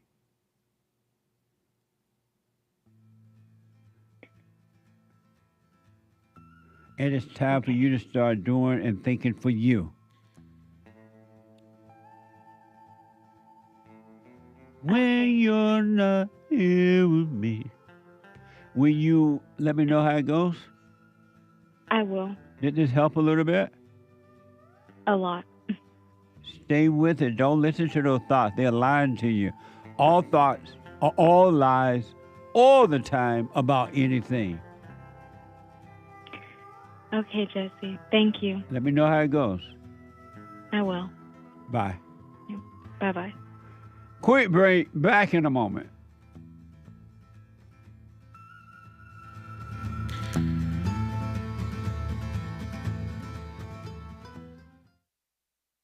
Check out Punchy's Coffee. I have my own coffee now. Punchy Coffee is good. Every bag is roasted to order. Freshest flavor. Top quality. Specialty grade beans. Good. Every dime goes back to Bar, my nonprofit. And we are rebuilding the family by rebuilding the man. So when you're drinking coffee and enjoying it, just know you're helping somebody. Amazing coffee. Punchy has his own coffee now. What the? And it's so good. All the way from the plantation to my own coffee. Who would have thought? Did that coffee come from the plantation? Did I pick my own coffee? Check it out. Go to rebuildingtheman.com, rebuildingtheman.com/stores, and get Punchy's coffee.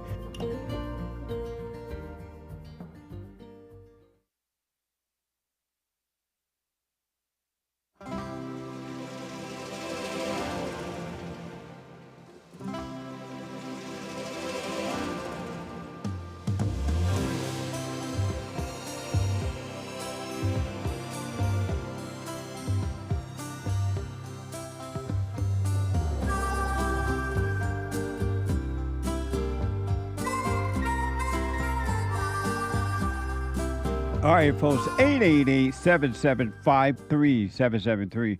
Number one, I do personal shout-outs for you.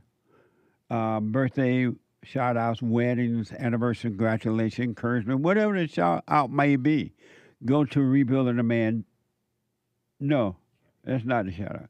Cameo, CAMEO.com/Jesse Lee Peterson. CAMEO.com/Jesse Lee Peterson. And we have the best counseling service on this side of heaven. You need one for sure, maybe two, no more than that. A lot of people like to come back, off and on, but we have the best. And by phone, Skype, or walk-in, go to rebuildingtheman.com, rebuildingtheman.com, or call 800-411-BOND. 800-411-2663. Just set an appointment. Be patient because I have so many requests for counseling. I may not be able to get to you right away, but we get to you as soon as possible, all right?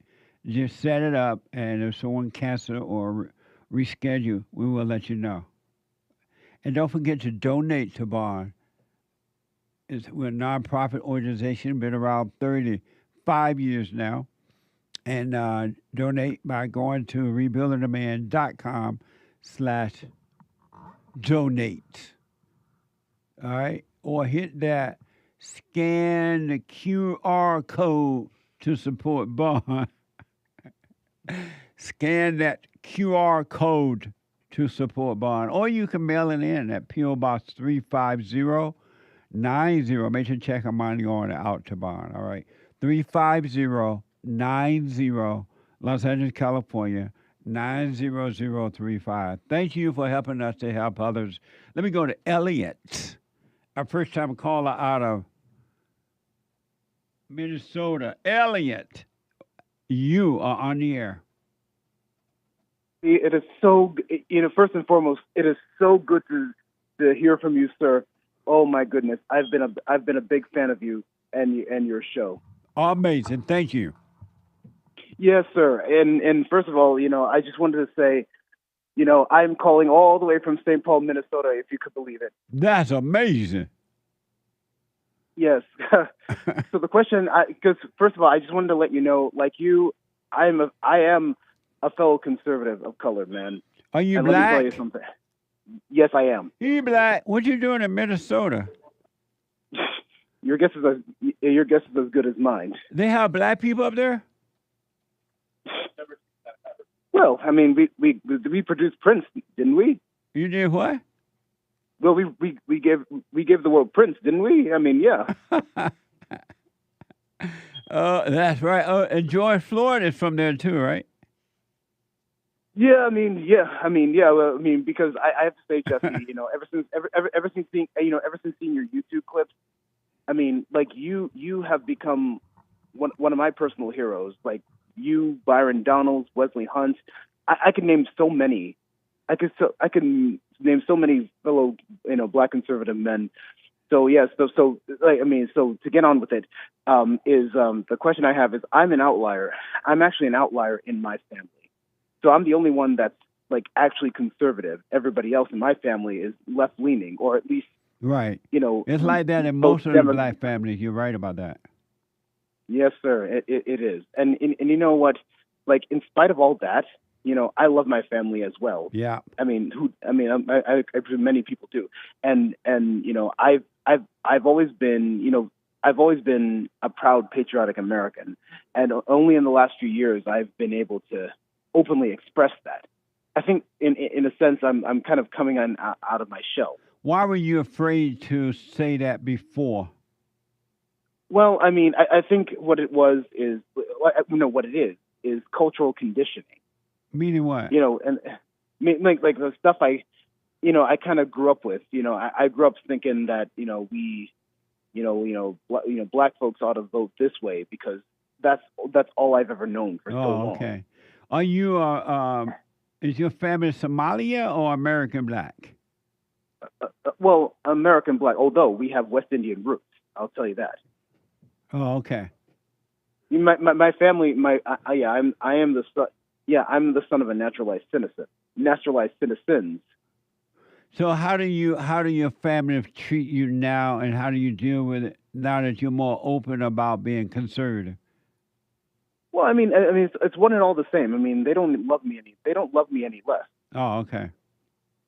Yeah, but and I think what it is like, but this issue for me, it more pertains to, like, since I live up here in Minnesota, so I'm in the Twin Cities. I'm in the capital city, so I am like, in a sense, like you could say, I'm a red snapper in a sea of bluefish. What no? So you all right? How are you doing now? Well, I think I'm doing a lot better. So I think the question I have is, yeah. Do you think down the line? Do you think black conservatives would ever get the respect they deserve? Black conservatives get the respect from whom? Well, just in general, just because, like, a lot of the world really doesn't seem to take us seriously at all. And what type of respect does black conservatives deserve? Well, I mean, just basic human respect. Like we're treated we're just treated like an anomaly just because we vote a certain, like we dare to vote, a certain way, the way we feel is best for ourselves. So what type of respect do black conservatives deserve? I don't understand that. Well, yeah. Let me just clarify. I just, what I'm trying to say is, like, I don't want to be treated like I'm some kind of self-hater or something like that. Why not? Because I always get. Why does it matter to you, or why do you give it any thought as to how someone treat you? Why do you need to be treated any kind of way at all? Any type of way? Well, I wish I could answer that question. To be honest here, because I felt like at its core, I think I let other people's opinions define who I am. Yeah. For a very long time. So why do you need to be treated any type of way at all? Why does it matter? Why do you give it any thought as to how you're being treated by others? I mean, I guess you could say I think I let my for the last couple of years I think it's the frustration, I let my emotions get the better of me. So why don't you overcome them? Well, I've been trying to, but by doing what? How are you trying to overcome emotion? It was just my. Yeah, because why don't you let all emotions go so you can be free? Yeah, because I mean,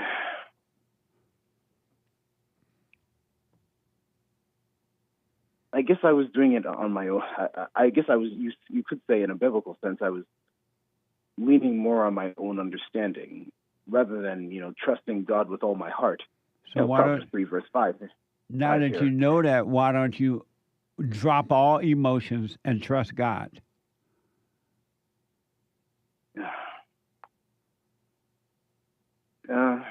well, maybe it's my perhaps it's my pride. I struggle. Jesse, I struggle with a lot of pride. And give me an example of your pride.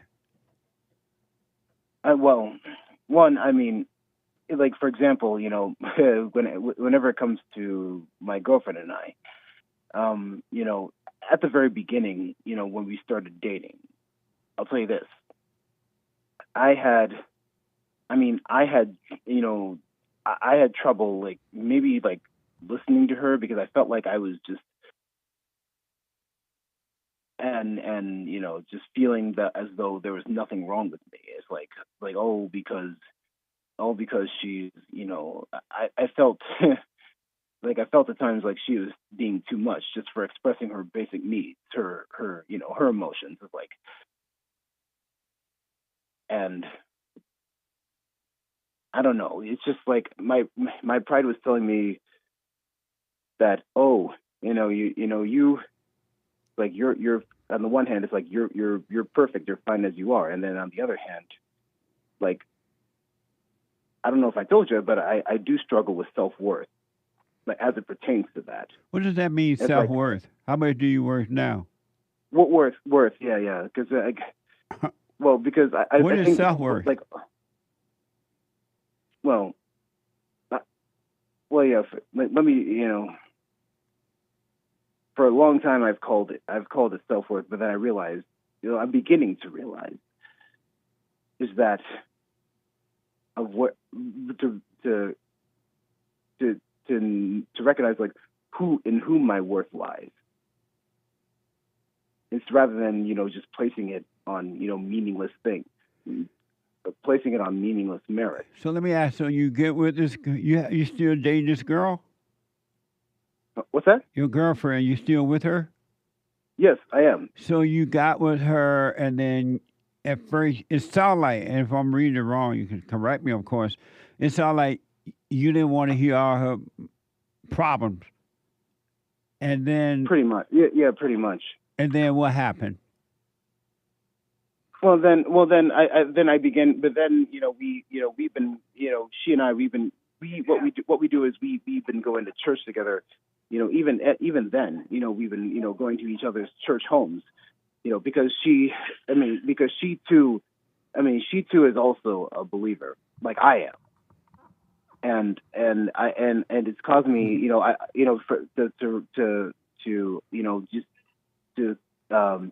discover for myself, since I've been slowly getting back into the word, because I'll tell you, Jesse, I just, forgive me if I sound like I'm all over the place. So now do you listen to her emotions? Yes, I do. And why? Yeah. Because, I think what you were saying is just gradually beginning to let go and let God. Does she listen to your emotions? Yes. And why would you tell her your emotions? Why would you let her know your weakness?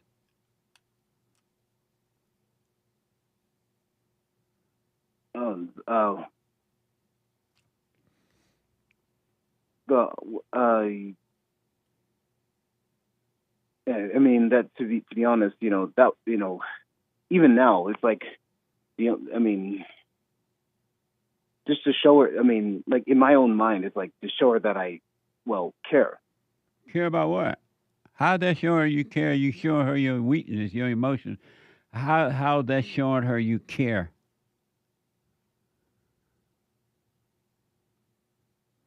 Just leave the keys in the car and you go. Yeah, because I never saw it like that. Well, I never saw it like that. Like what? Just showing my emotions, showing that my weakness, so just showing that I. So just think about this. You got a girlfriend who show you her weakness, her emotions, and she got a boyfriend that shows her his emotions. How are you going to help her if you're emotional too? How are you going to bring her out of her hell or show her how to leave the hell if you're in hell with her? Oh, wait. Oh, that if you meant it like that. Oh, if you meant it like that. Okay, yeah. Because I just, well, if it helps, if it does help some, It doesn't help at all. She hates you for your weakness. A man should never, ever, for any reason, show a woman his weakness. Women just can't handle that. They hate weak men. And they would say, oh, you should cry in front of me. You should do this. And when you do it, they judge you for the rest of your life. Because women have to look up to men. There's nothing to look up to if you're just like her. Because of time, why don't you forgive your mother so you can overcome that?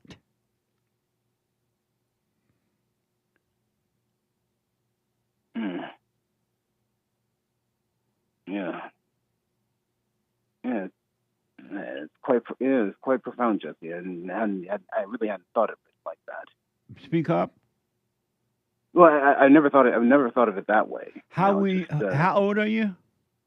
Well, I'm 32. How will you overcome the spirit of the woman if you don't forgive your mother? Because you become like your mother. She has recreated you in her image, so you think and feel and act like a woman. You act like your mother. That's why God said you must be born again. All men and women must be born of the Father. Right now, you're of your mother. An emotional man is a woman.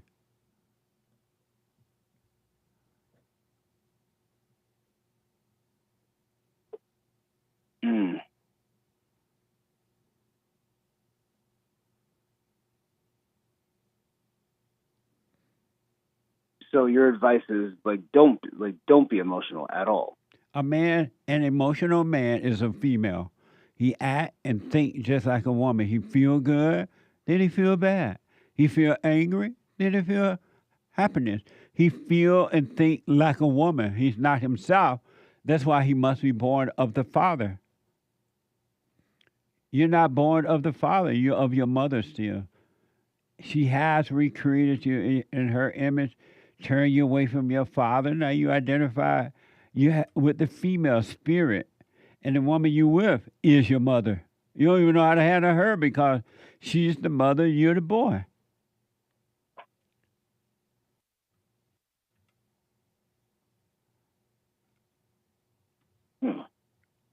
You got to forgive your mother for what she's done to you.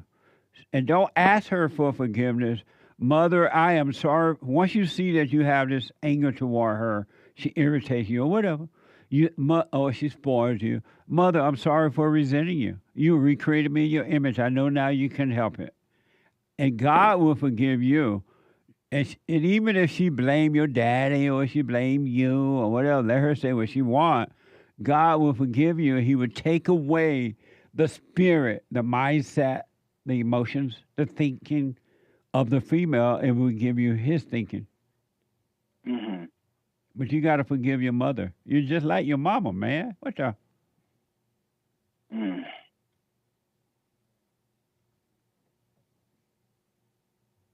I mean, just so many parts about myself that I didn't, that I didn't even think twice of. Right. Until now.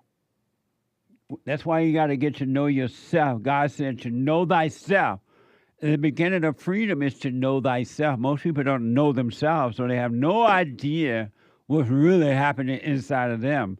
They don't know that they are not themselves. They're everything but who they are. They have many identities, and none of those identities belong to them. That's not who they are. You're not your thoughts. You're not your emotions. You're not your body. You're none of those things. You're not your job. You're not this. You're not that. You're not your name. You're none of that stuff. You're neither black nor white or anything. But because of time, though, Elliott, you got to start working on yourself. Forgive your mother and forgive your father for not protecting you from your mother. He didn't know how to deal with her. He made a baby. Is he married to your mother? Yes. He made a baby with the woman that he hated, his mother. And you're doing the same thing with this woman you're with. You are dating your mother. Mm. Mm.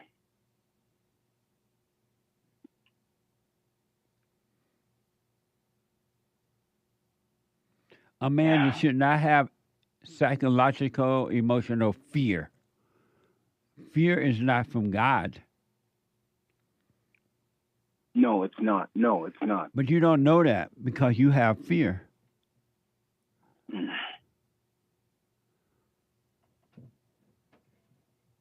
Mm.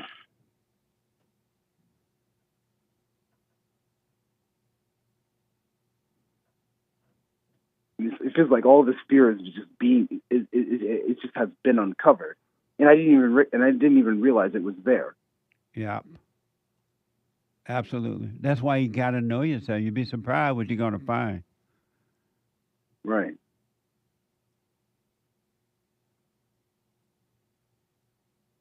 Mm.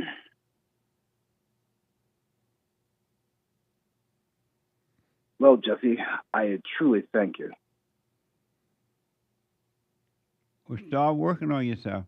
You got to see this stuff. Forgive your mother. God will forgive you and draw you into perfect peace within. The kingdom of heaven is in you. But you don't know that because you're living from without and not from within. Mm.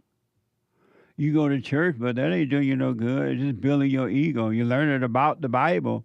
You learn it about God, but you're not knowing God. Knowing about God is not knowing God. Mm. Ideas about God are just ideas about God. That doesn't mean you know God. But anyway, because of time, I want to encourage you to do the silent prayer, rebuildingaman.com/silent prayer. Forgive your mother for turning you away from your father, impose her will on you. Forgive your father for not protecting you. I'm telling you, your whole world will open up. The old you will start to die, and the new you will come about. Mm. All right. All right. I'll give it I'll give it a shot, Jesse. You still can do your little hooping and hollering prayer. Oh Lord, oh my mama, Lord Jesus, save me. Oh God. And when you're done playing with the devil, be still and know God. Do the silent prayer. rebuildingaman.com/silent prayer. All right. Okay. Let me know how it goes. Thank you, Jesse. Yeah, thank you, Jesse. You're welcome, buddy. All right, bye. Bye. Super chat. Super chat. Super chats. Mark bought a coffee. I know I forgot while watching, and it's a day late and $1 short, but can I give myself an amazing happy birthday to Mark in El Paso? Strong arm, heart, thanks, hands. Happy birthday, Mark. Amazing. Appreciate everything you do, Jesse and Bond. And thank you for your support. What a time to be born in August, Men's History Month. Oh, amazing. Anthony says, liberate Washington, D.C., beautify her, President Trump.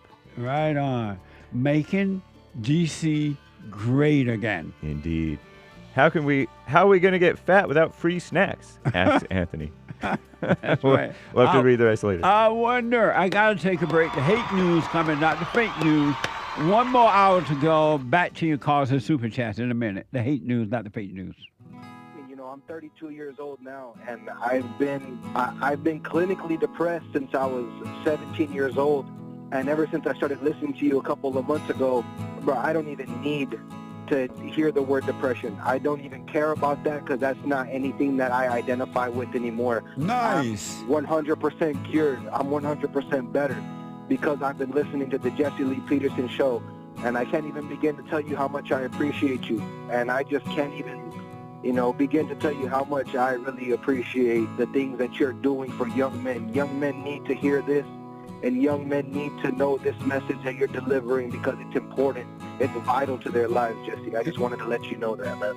That's amazing. I mean, you made my day, man. When I hear one soul has returned to the Father, it's like 1,000. It's better than silver and gold. So God bless you, man.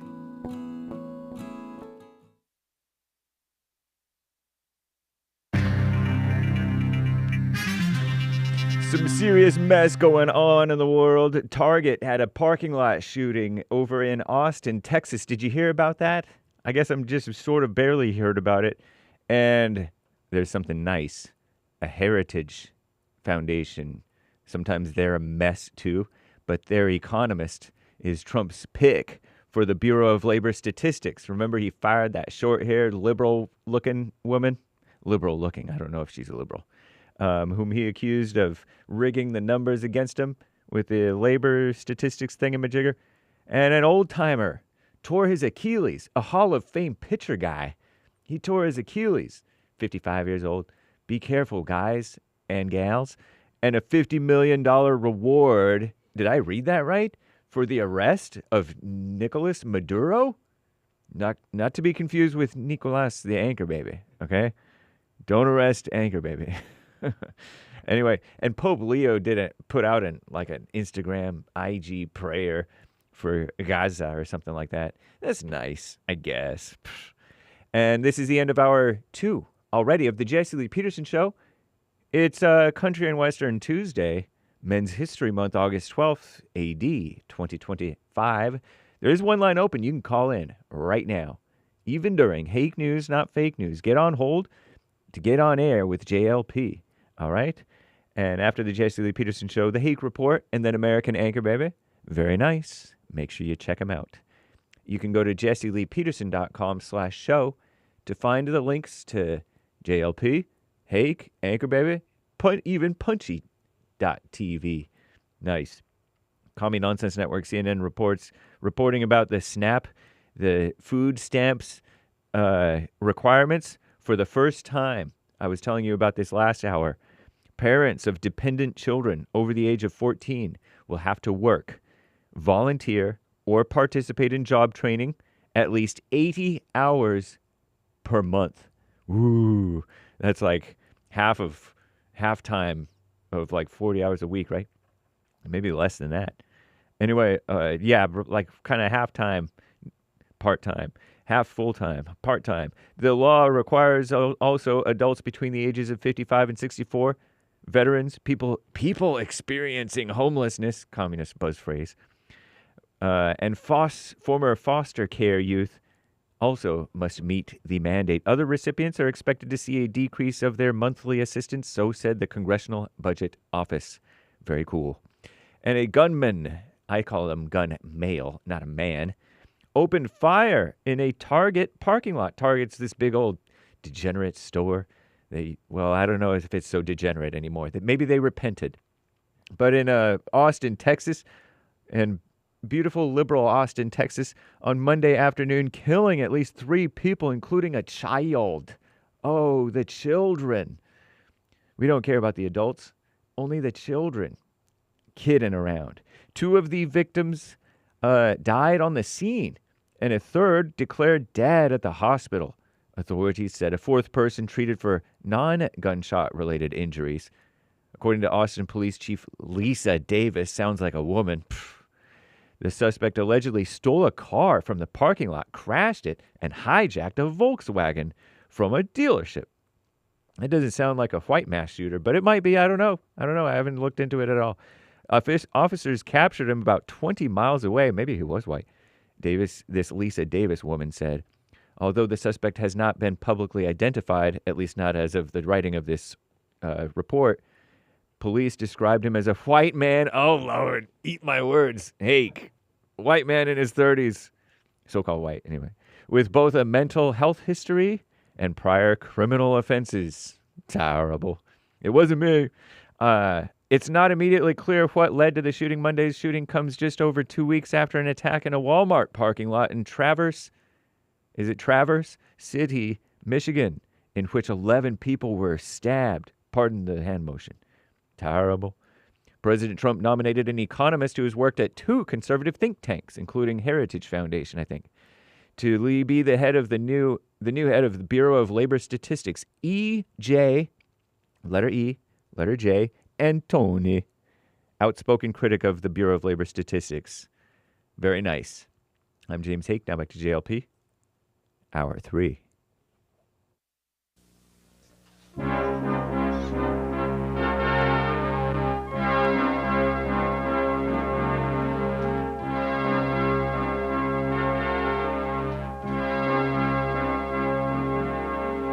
Somewhere in the world today, many have to stand up strong, face the truth about themselves, to understand what went wrong. I know we can find a way. I know we can find a way. I know we can find a way to stand up, stand up, stand up.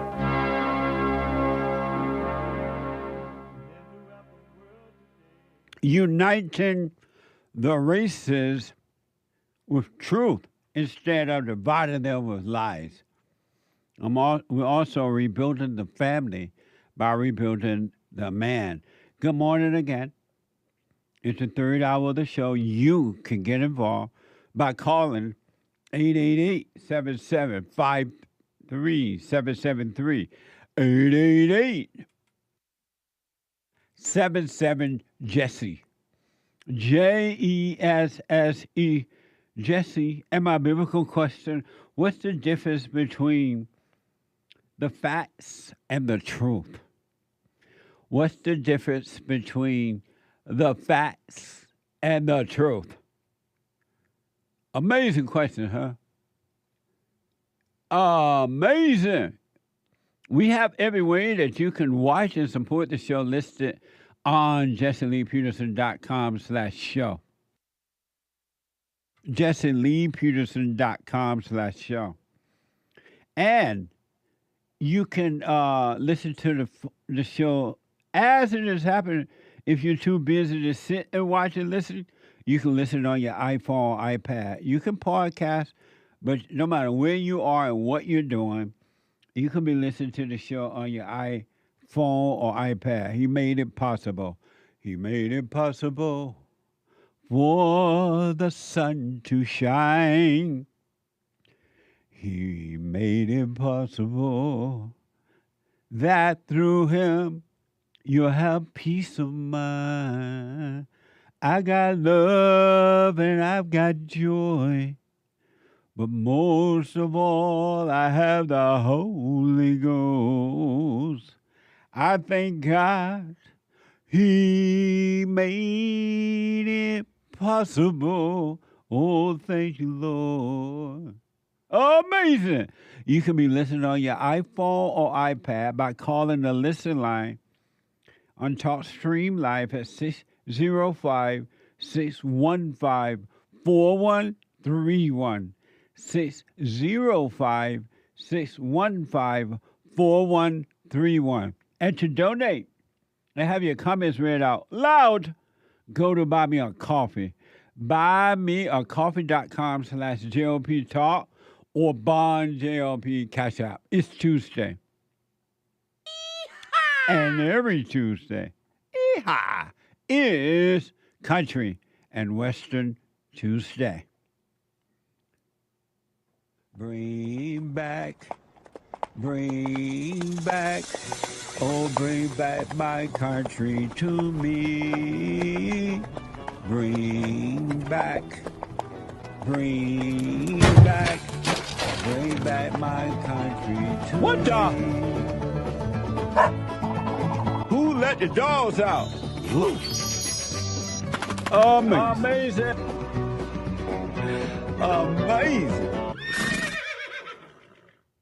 It's Tuesday. Country and Western 2, one of my favorite days. I love country music. Beyonce is not country music. I know country music, and I know Beyonce. And Beyonce is not country music. But that is called DEI. Amazing. Listen, it's a spiritual battle. You are being controlled. Every human being on this side of the planet is under control, being controlled, and they don't know it. You are not in charge of your life at all. Zero. You are possessed with evil. All thoughts are all lies all the time, and medication is not going to solve it.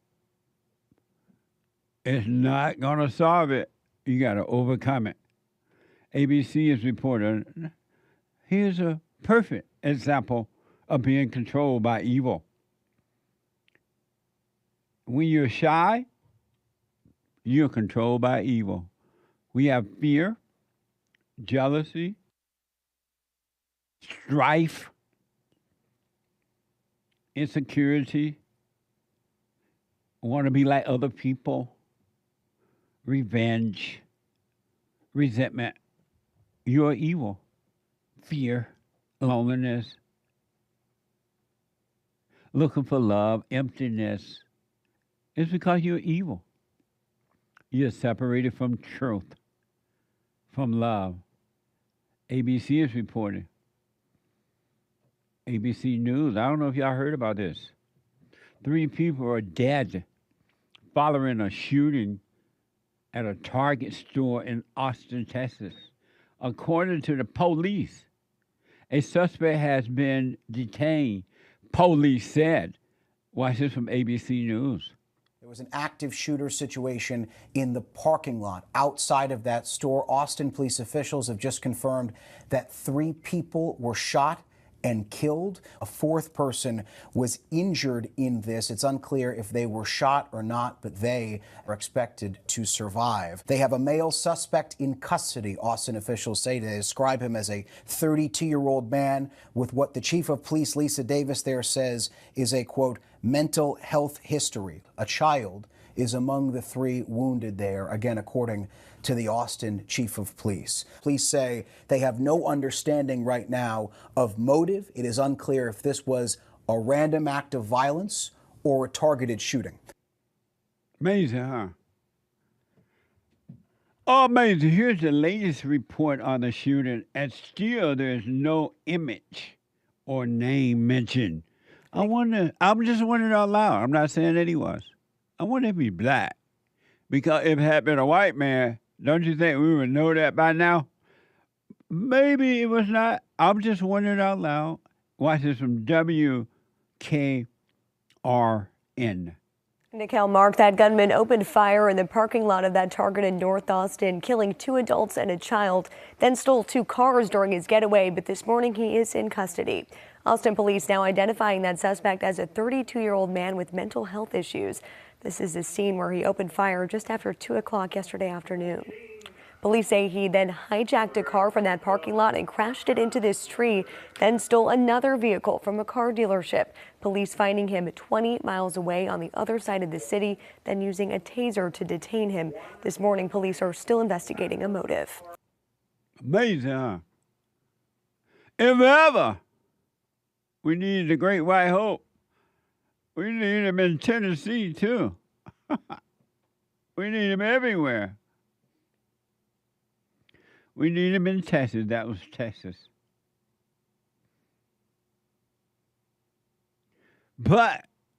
And we need the Great White Hope, Donald Trump, in Tennessee as well.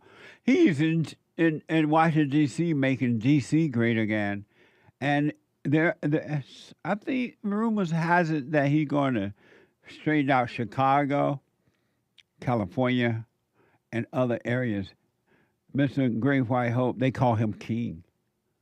What manner of man it is? We need you where they need you in Tennessee. In the news, Channel 5, was the guy white in Texas, James?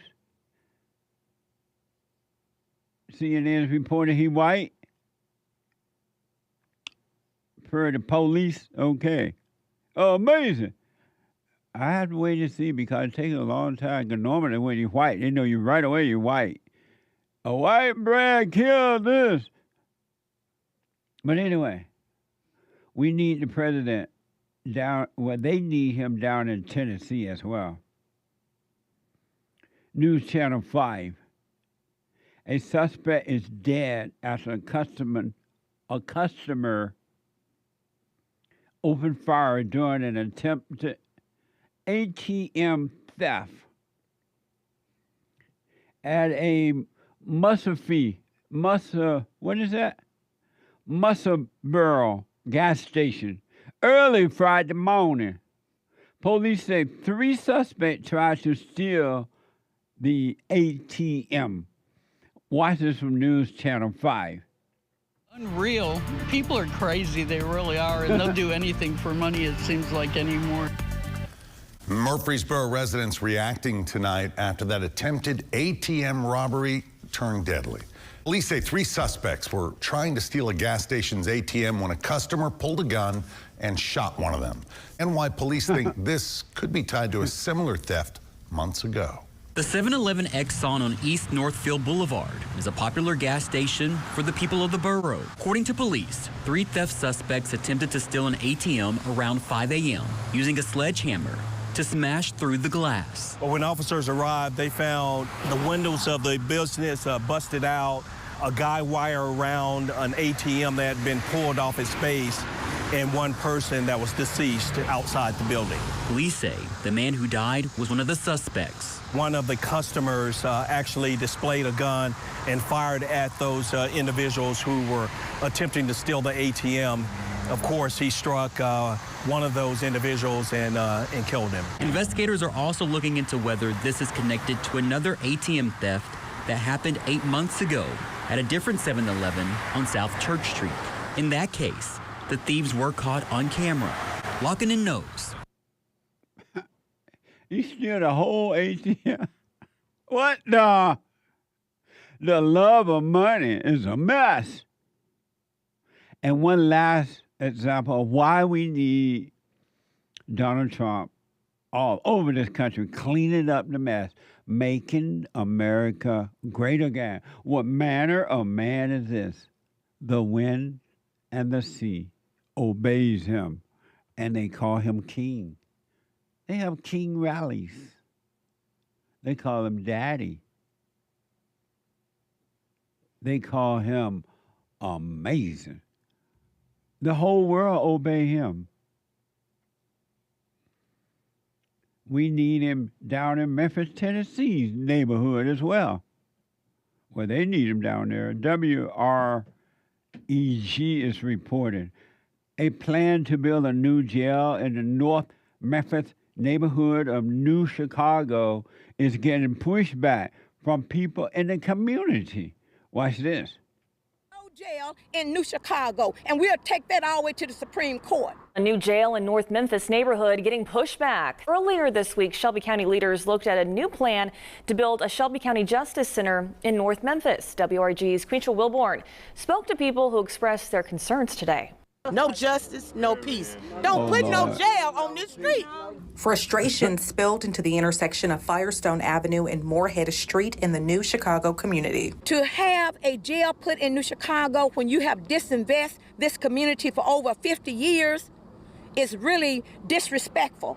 The proposal includes a new adult detention facility with beds for 3,000 male and female inmates, new courts and sheriff's office facilities, and a new juvenile court and detention facility. The estimated cost for the project is $1.26 billion. The plan is spearheaded by a public-private partnership that includes Kemp Conrad, a commercial real estate professional and former Memphis City councilman. It just stands to reason that if you build a $1 billion-plus asset in a community where thousands of people are going to be coming to work every day, that will spur the private development that we've heard this community wants.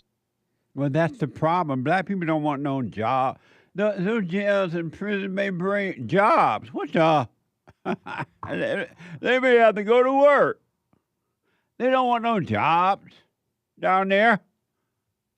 They're going to take it all the way to the Supreme Court. And it just might end crime or bring it down or do something.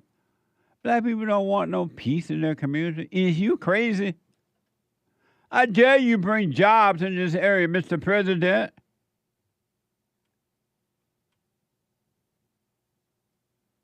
How dare you bring jobs? Is you crazy? We don't want to work. We already rely on the government. We don't need you trying to make us work, trying to bring down protection in this community. Leave this hellhole alone, Mr. President. We're going to take you to court. Neighbors complain that there are schools nearby.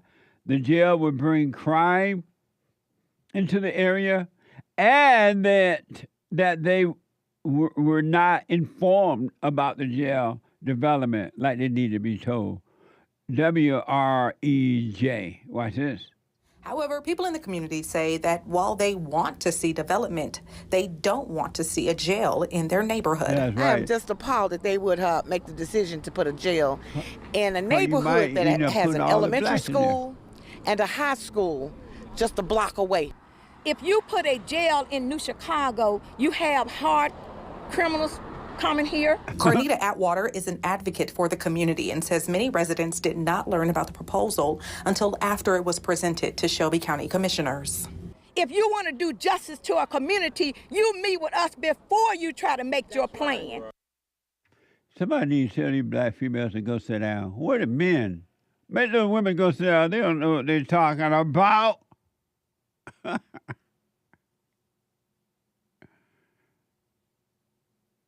What are you saying, Nick? How do you what? I was just saying, how's your little protest at that? I know. It just looked a little anemic, a little small protest. Little weak protest. They don't want the president to bring no jails down there. The people may have to work. And how will it look? You have all these jobs available right there in the black community. And white people going to have to come in and do them because ain't no black people going to work. What's that? They want programs. They want affirmative action. They want reparations. They want DEI.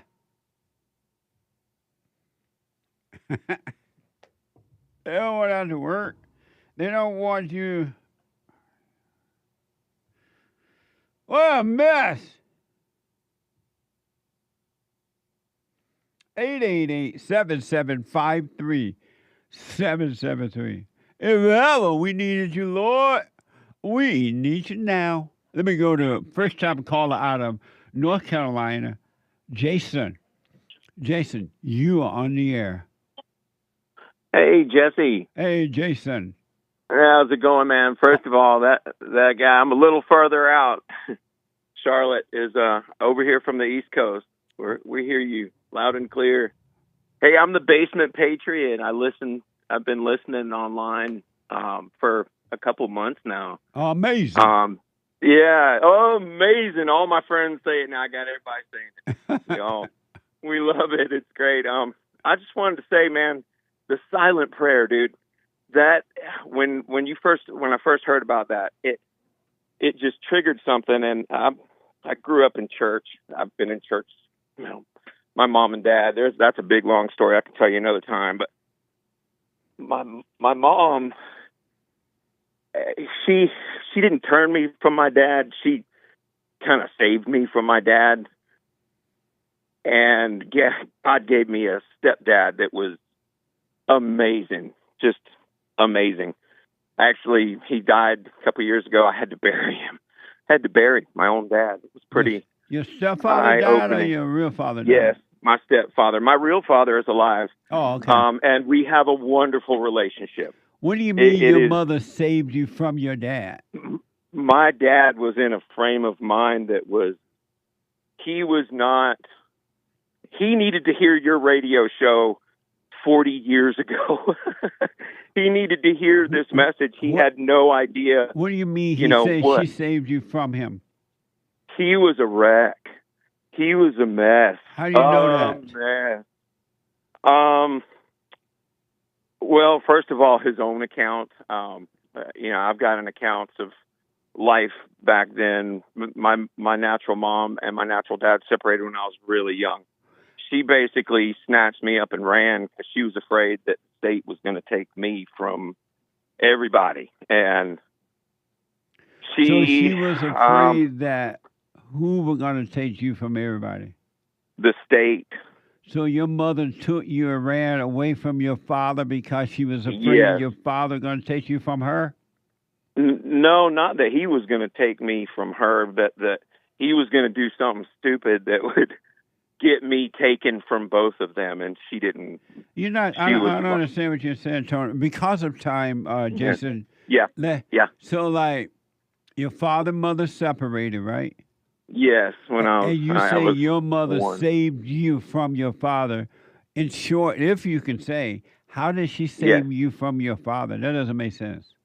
It doesn't. It really doesn't. How did she save you from your father? I don't know necessarily that she did. So why did you say I that? eventually found my way back to him. Right.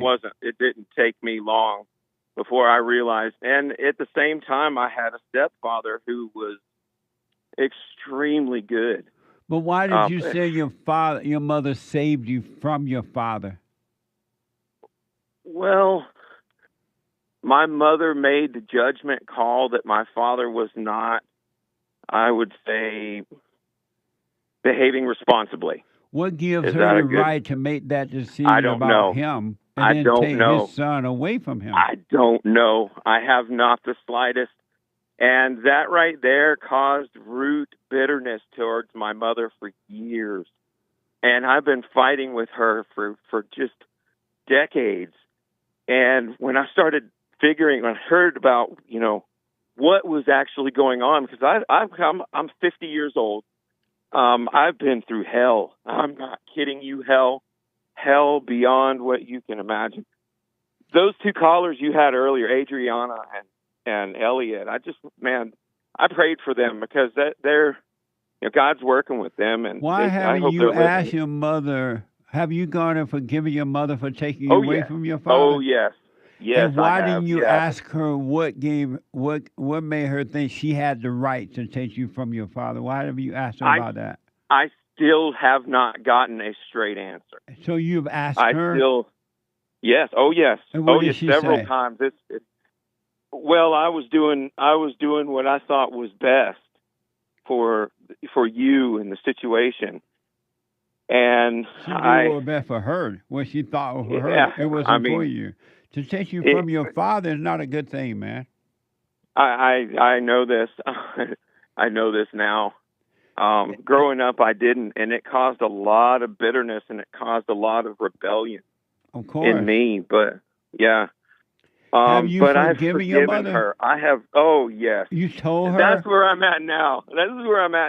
This is great, man. The first half of my life really sucked, and now the second half of my life that I have forgiven people out the wazoo, man. I mean, God shows me people that, like a situation that I'll come across, and I'll remember this. I have to keep these thoughts. Keeping these thoughts captive is crazy. Did you go to your mother and forgive her? Yes, sir, I did. What did you say to her when you went to her? If I remember the conversation correctly, for what I harbored bitterness toward her for, I forgive you. For taking. I still don't have an answer of why. I wasn't there. What did she say when you went and forgave her for what she's done to you?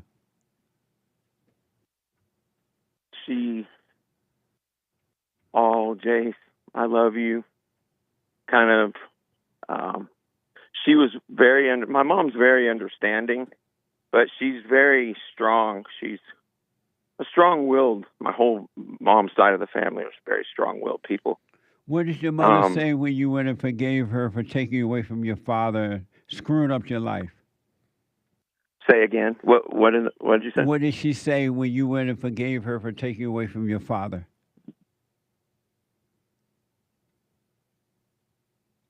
I don't remember actually her response, to tell you the truth. I don't remember her response. But you did go and forgive her? Oh, yes, like physically talk to her. And ever since that point, me and her have had a different relationship. Like, things are different. I'm not mad at her. I was angry for the longest time. Angry. And I didn't know why I was angry. And it was because I was mad at her. I was mad at her, and I blamed her. First of all, I blamed her resent their mothers. Oh, yeah. There's not one that doesn't. There's pictures of me at her wedding with my stepdad, and I cried. I was crying, and she said I was always crying. I was always upset, and I didn't know why.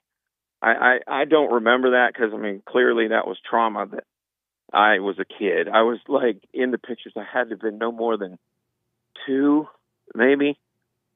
But I remember being that age, it was just me and my mom. I don't remember my dad at all. My dad was never a thought. He was just a guy that would leave a truck in the hallway, and when I would get up in the morning, she'd go look, and I'd get a truck, and that was my dad, and that was what I knew of my dad. How did you find your father because of time? How did you find him so that you? I'm actually from the East Coast, but lived on the West Coast. Grew up on the West Coast, and then moved back to the East Coast, and then have trotted around the United States ever since. But I kept in touch with my grandparents, and through them, your father's people. Yes. Oh, okay. Yes. And when we moved back here, it was just inevitable that I was going to reconnect with them. And so you went to him, and what happened?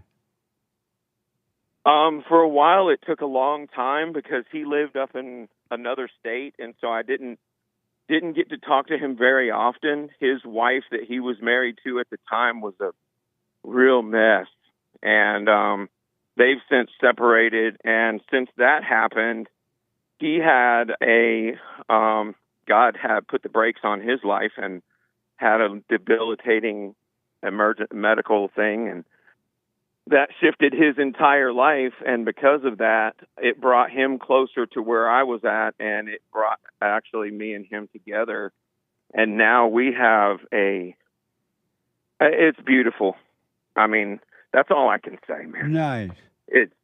It's just the relationship with your father is so important with these kids. I was listening to the report that you were just saying about the people that are mad in Chicago that they want to build a jail and they want to fill it with criminals. And it's like, well, the criminals are there.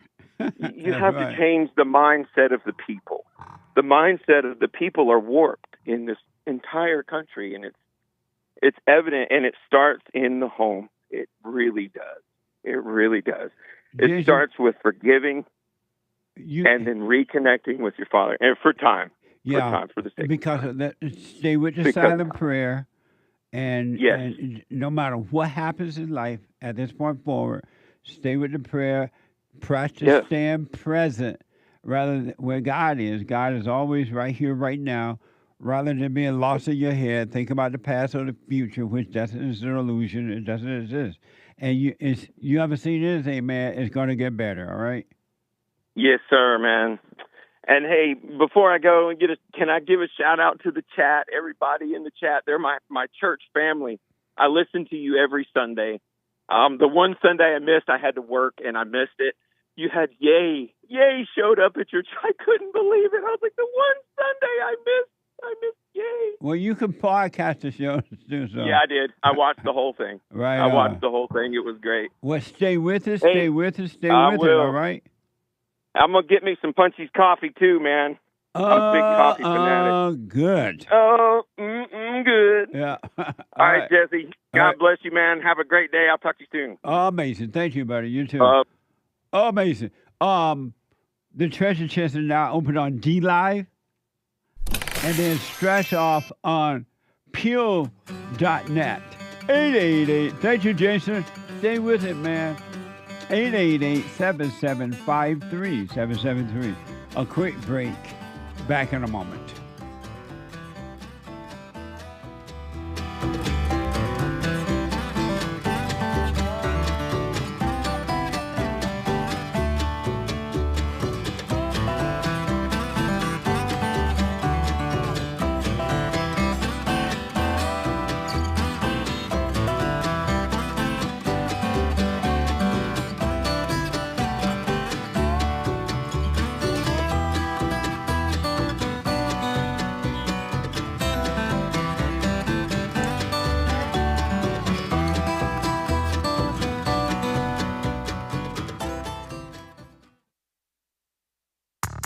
I recommend you get a copy of my book, From Rage to Responsibility.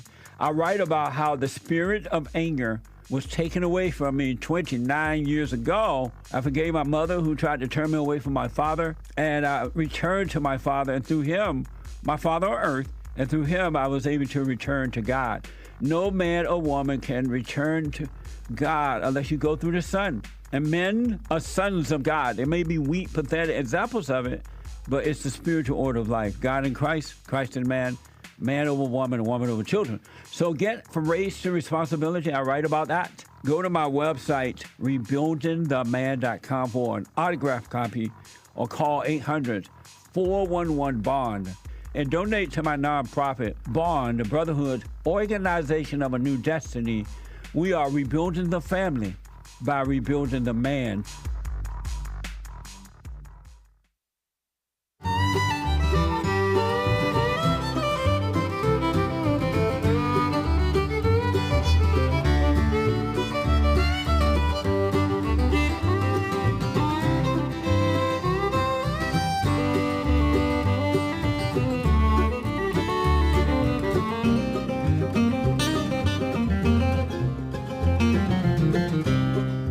Okay, welcome back. 8877 Jesse. The Hake Report is coming up at the top of this hour.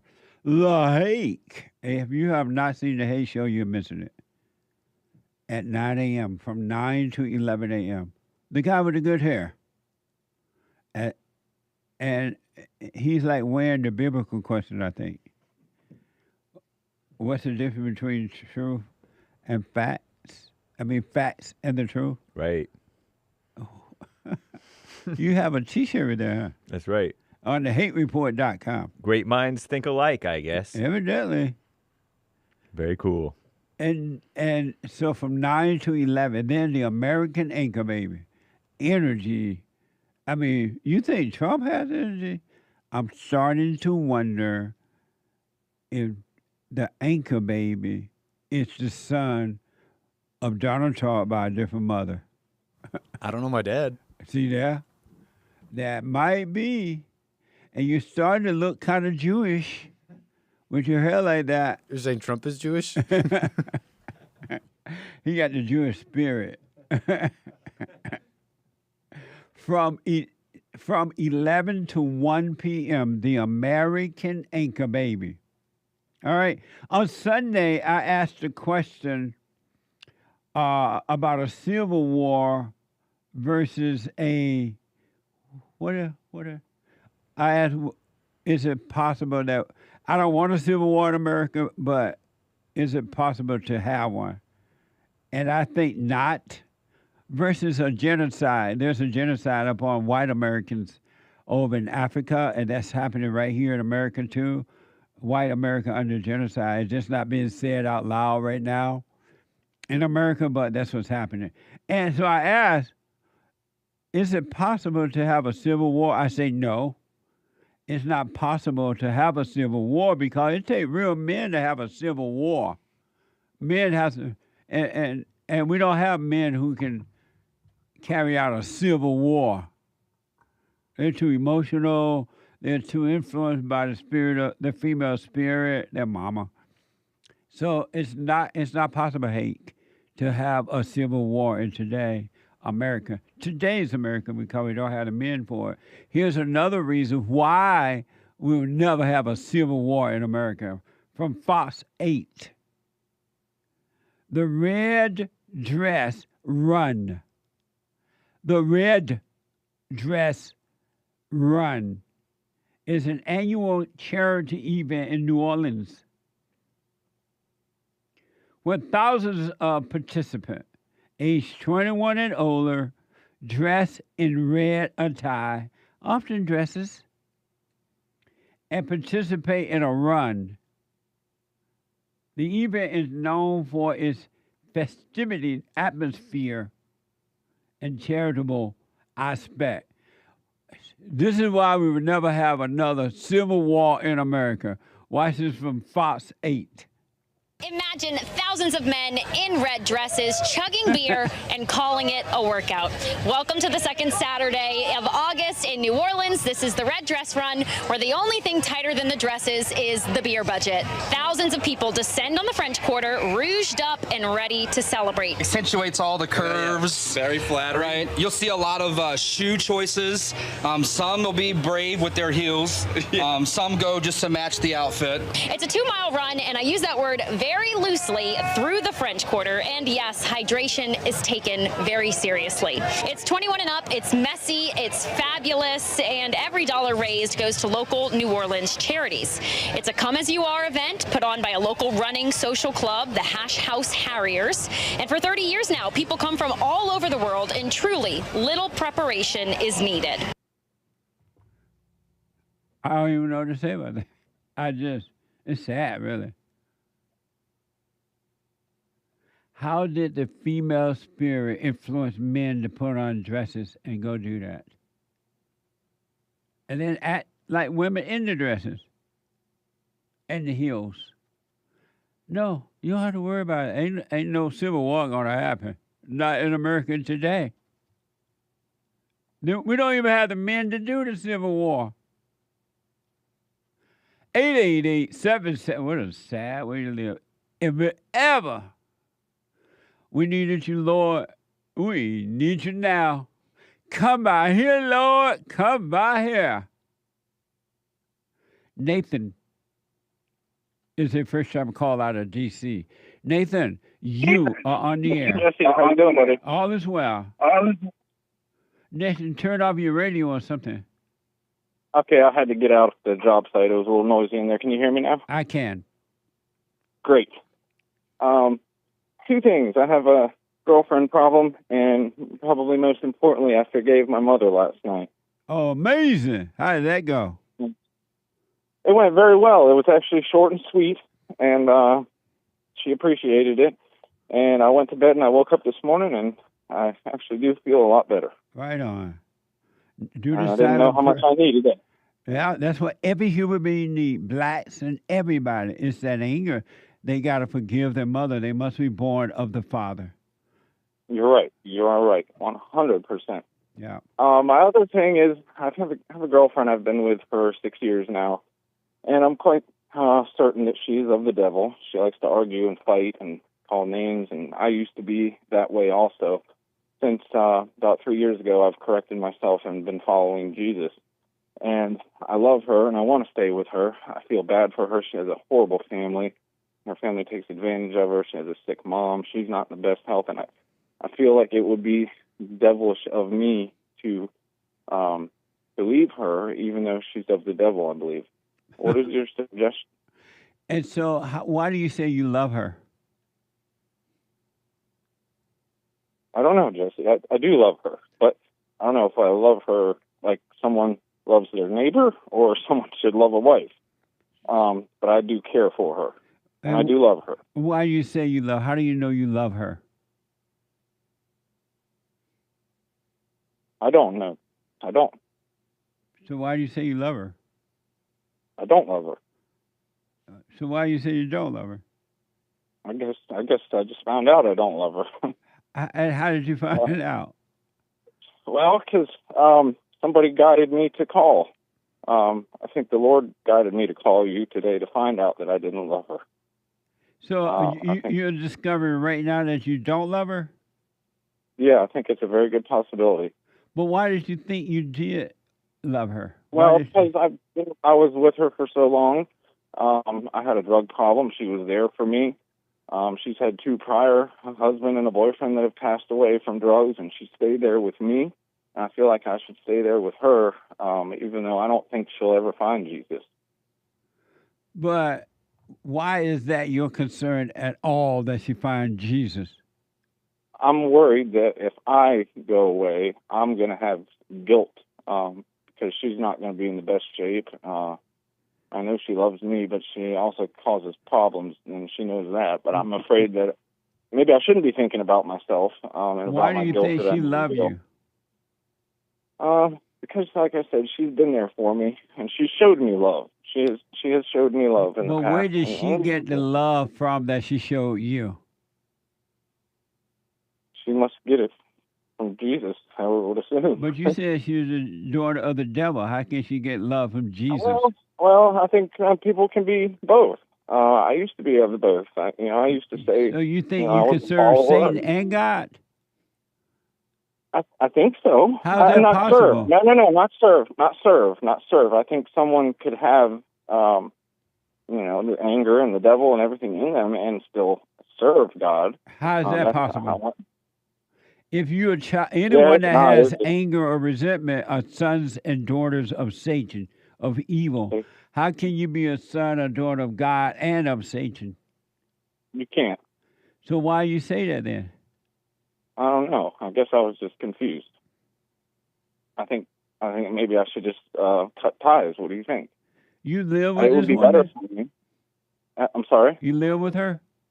No, I used to until my mother got sick recently. I've moved in with her, and her mother's got problems too. But we have lived together, and it was actually worse when we lived together. So, in knowing all that, why are you considering staying with her at all? I don't. Well, because I'm worried that I'll feel guilt. Who will feel guilt? Who are you? Me. I'll feel guilt. I'll feel like I did a bad thing. Jesse. Who are you? Nathan. Who are you? Son of God. I'm a son of Jesus. And so, who I'm a follower. are you? Jesus doesn't have any children, buddy. I know. I wish he did. Who are you? I don't know how to answer that. So then, when you say you're afraid you will feel bad, who are you talking about? Yeah, you make a good point. No, I that don't was know. a question. Yeah. Now me, I guess the soul in me that will have feelings. I guess. I try to do good. I've tried to get the anger out of my life and lies and everything else, and I feel that if I were to leave her, that would be part of the anger and lies, and I would feel some kind of remorse. And who is going to feel that? I am. Who are you?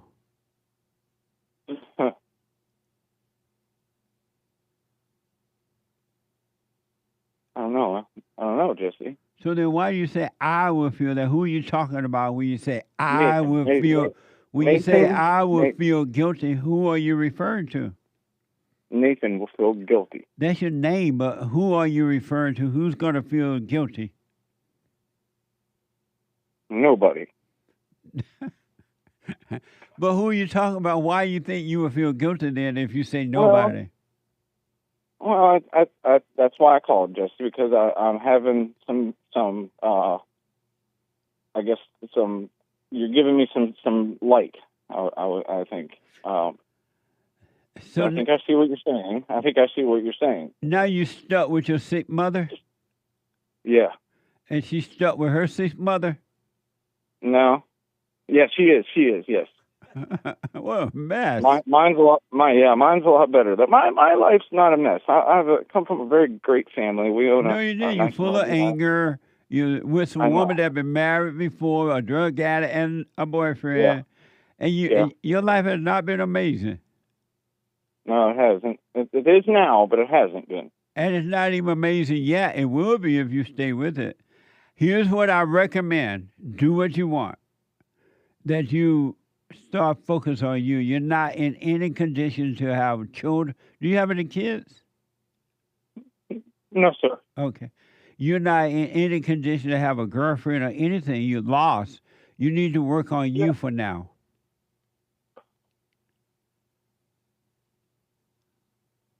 No, you're right, Jesse. You're right. And so 100%. you let that woman have her own problem that she had before she met you. She was already screwed up. You were screwed up. Yeah. Two screwed up Yeah. people got together and screwed each other even more so. So you need You're to. damn right. So what? I said you're damn right about that.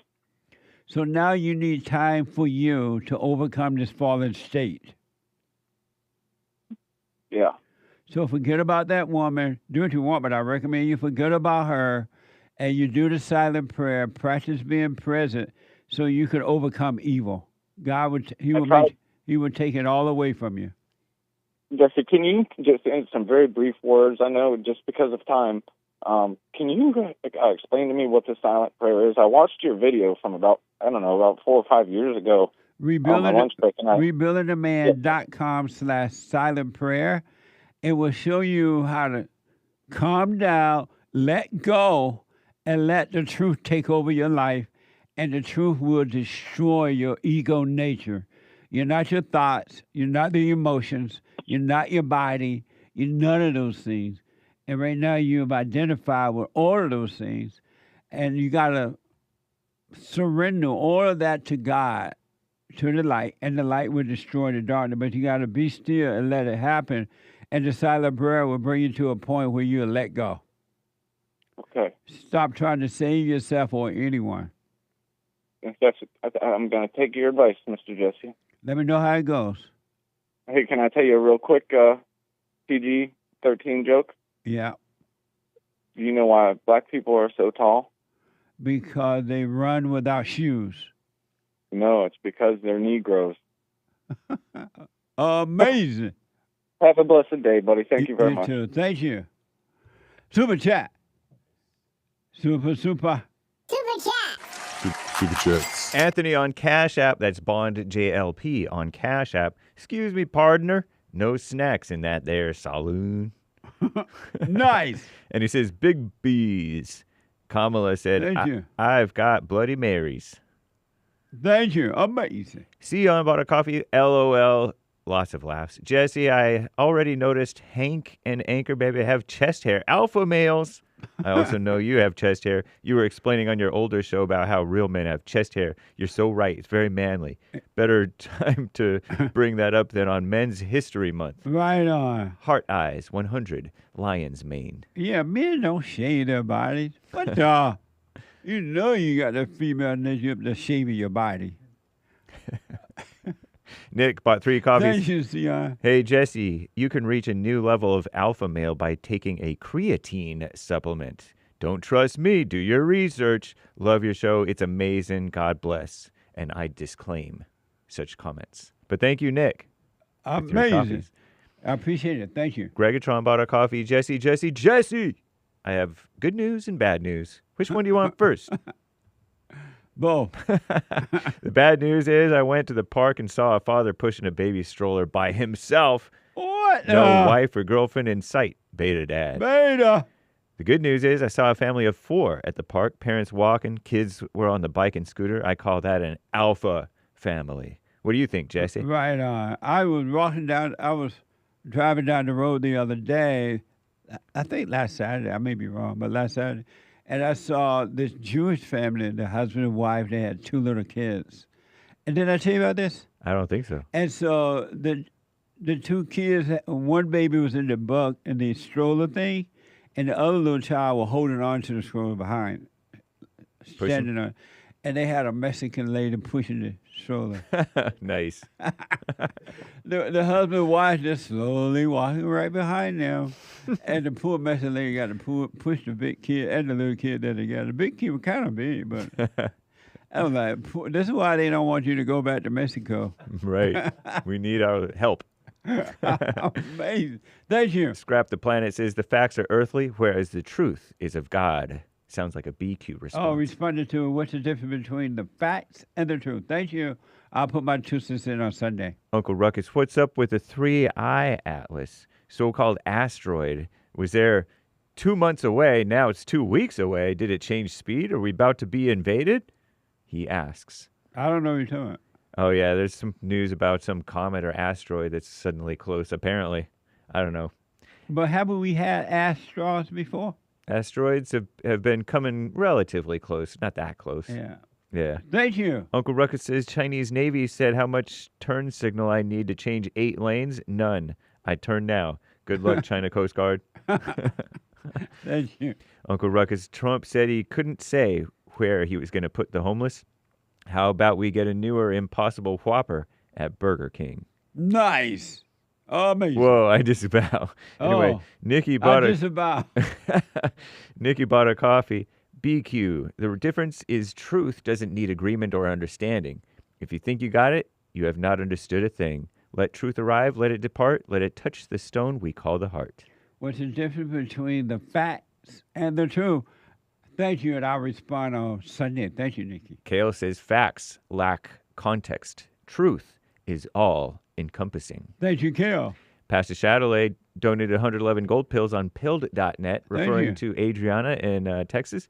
Can we get her number, Jesse? We can fix her. Stay back. Mike Young says, new song for you, Jesse. Strangers in the Night. Heard that song before? Strangers in the night. I think so. Something about locking eyes. I can't remember right now, Mike, but thank you. Uncle Ruckus ate some bugs. I ate some grass. And he wiped his tears with his hands. Amazing. Antoinette bought a coffee. Jesse singing Rod Stewart this morning. Some guys have all the luck. Some guys have all the pain. Some guys get all the breaks. Some guys do nothing but complain. Ooh. If you were here with me, I'd feel so happy I could cry. You are so dear to me. I just can't let you say goodbye. Ooh. Nice. Ooh. Some guys do nothing but complain. That's me. Amazing. Thank you. 5 coffees from Eric. A woman's favorite pastime, appearing as a victim. Women that have sex out of wedlock are beta. I rest my case. Thank you. Mike Young, hey, Jesse, Tony from California needs a beer. I disclaim. Amazing. Thank you. Uncle Ruckus, I eat cotton candy with a fork because I refuse to pick cotton. Amazing. There's nothing wrong with picking a little cotton. Yeah. Thank you. Eric, 5 coffees. You aren't heartbroken. Your story misses them. Stop creating stories. That's right. That's deep. Thank you. Dominic, no message. Thank you. Amazing. Thank you, Dominic. JV, the great 3 coffees. The difference between the facts and truth is the truth doesn't need facts, but facts need the truth. Truth is truth, whether you believe it or not. Facts have to be proven. Thank you. I'll put my 2 cents in on Sunday. Stephen from Rotterdam, the Netherlands, 3 coffees. The facts change depending on what agenda people want to convince you of. The truth stays the same. Love y'all. All the way from the socialist Netherlands, where the babies are killed by the millions and the gays dance in the pulpit of old churches. 3 hearts. Heard around the world by everybody. And they, mama, thank you. Lin Yan Shin. And if you're white, they're mama. Jesse, notice our blackness is spreading through poor Lord Goodhair. That's Hake. His tangent writing goes up as blood oxygen drops, almost like hyperventilating is default. He says. It's terrible. Amazing. I got to stop there, Hake. We'll read the rest later, guys. Thank y'all. Let me go to, thank you all very much. Let me go to Tony out of California. Tony, you are on the air. Good morning, Jesse. Hey, Tony. I'll call and see if I can get my country back. I see there's a guy out there in Montana. He was going to this bar that he lived right next door to and just went in there and killed 4 people, man. What's wrong with them white folks, man? How do you feel about the Great White Hope taking over D.C. and possible Chicago and New York? And Possible. Come on, Jesse. How do you feel about that? Jesse, come on. Why you ain't answer my question? Why you ain't answer my question, Jesse? What's your question? The white man killing all those people in Montana at the bar that he lived next door to. Amazing. So I think that's amazing. See how you do? Yeah. But what the do you thing think is, about because of time? What do you think Yeah. about the president getting rid of crime? He's not getting rid of crime. As much as He's not- possible. Taking over. He's not getting rid of. What do you he's not think getting about rid him of crime. taking over D.C. now? He's not getting rid of crime. He's building a castle. So when it's time for him to leave the office, he'll have a military so he can just stick around. That's all it is. I hope that happens. It's not going to happen. I hope it It's does. not. That's a It's great not. idea, Tony. It's not, Jesse. It's not, Jesse. Tony, that's the best idea you ever had. Well, the thing is, it's not going to happen. And they call him king. No, bro. This is the United States with a constitution. Do they and call he can't him override king? that. He can't override that, bro. Tony, do they So call him king? Keep hope alive, Jesse. Tony. Keep hope alive, because he'll Hey, never be Tony. great. Tony, do they Yeah. call him king? You call him king. Do they call him king? I call him a fraud Did they and have, a liar. Do they have king rallies? But the thing is, Jesse, Tony, how do can they you have believe in a king man rallies? that you say you believe in Tony, God? Tony. Who you believe in, God or Tony, Trump? do they have king rallies? Who you believe in? Super chat. Let Tony go because of time. Super chats. Elijah with a diamond. JLP doesn't realize MAGA is dead. He black and slow.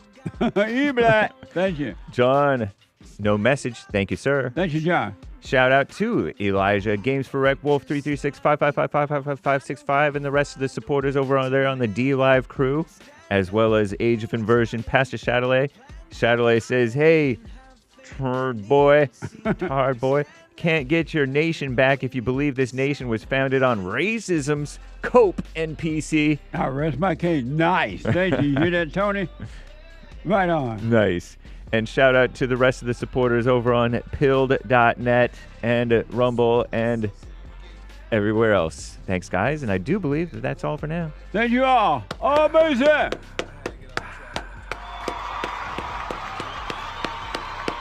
Thank you all so much. I'm so out of time. Philip out of Missouri. Rick out of Hampton, Kentucky.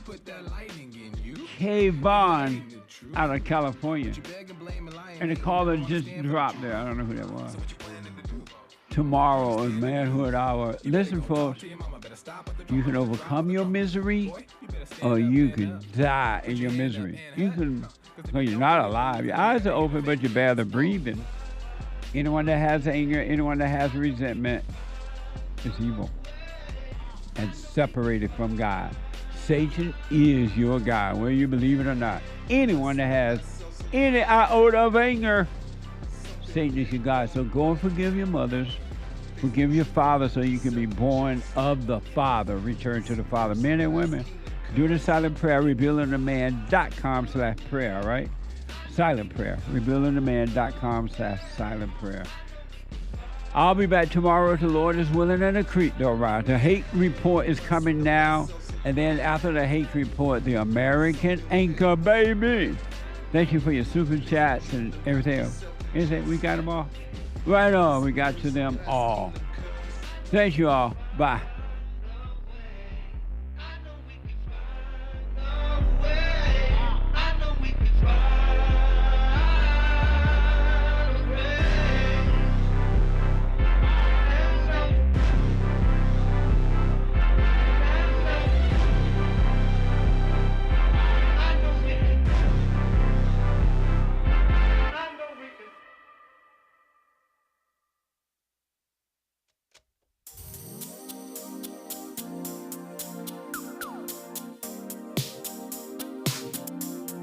The views, information, thoughts, and opinions expressed during this show are the individual's own and do not represent the views, thoughts, and opinions of the JLP Network or Bond. Their appearance on the program does not imply an endorsement of them or any entity they represent. The material and information presented here is for general information purposes only. The JLP Network and Bond name and all forms and abbreviations are the property of its owner, and its use does not imply endorsement of or opposition to any specific organization, product, or service.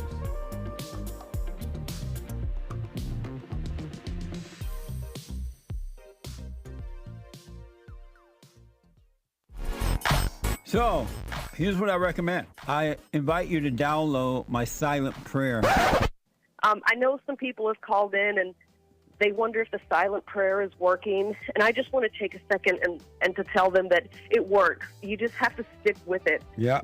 That's the first thing I started doing before I even forgave my parents. And I was so depressed and suicidal at some times that I just would have to stop in the middle of my job or whatever I was doing and go into the silent prayer. And it really does help. Like, I don't have those anymore. Amazing. You haven't seen anything yet. Doubt every thought. Bring every thought into captivity. Just let them all pass. Don't judge them. You haven't seen anything. It gets better and better and better and easier, easier, easier. So my gift to you, no charge, at rebuildingtheman.com/church.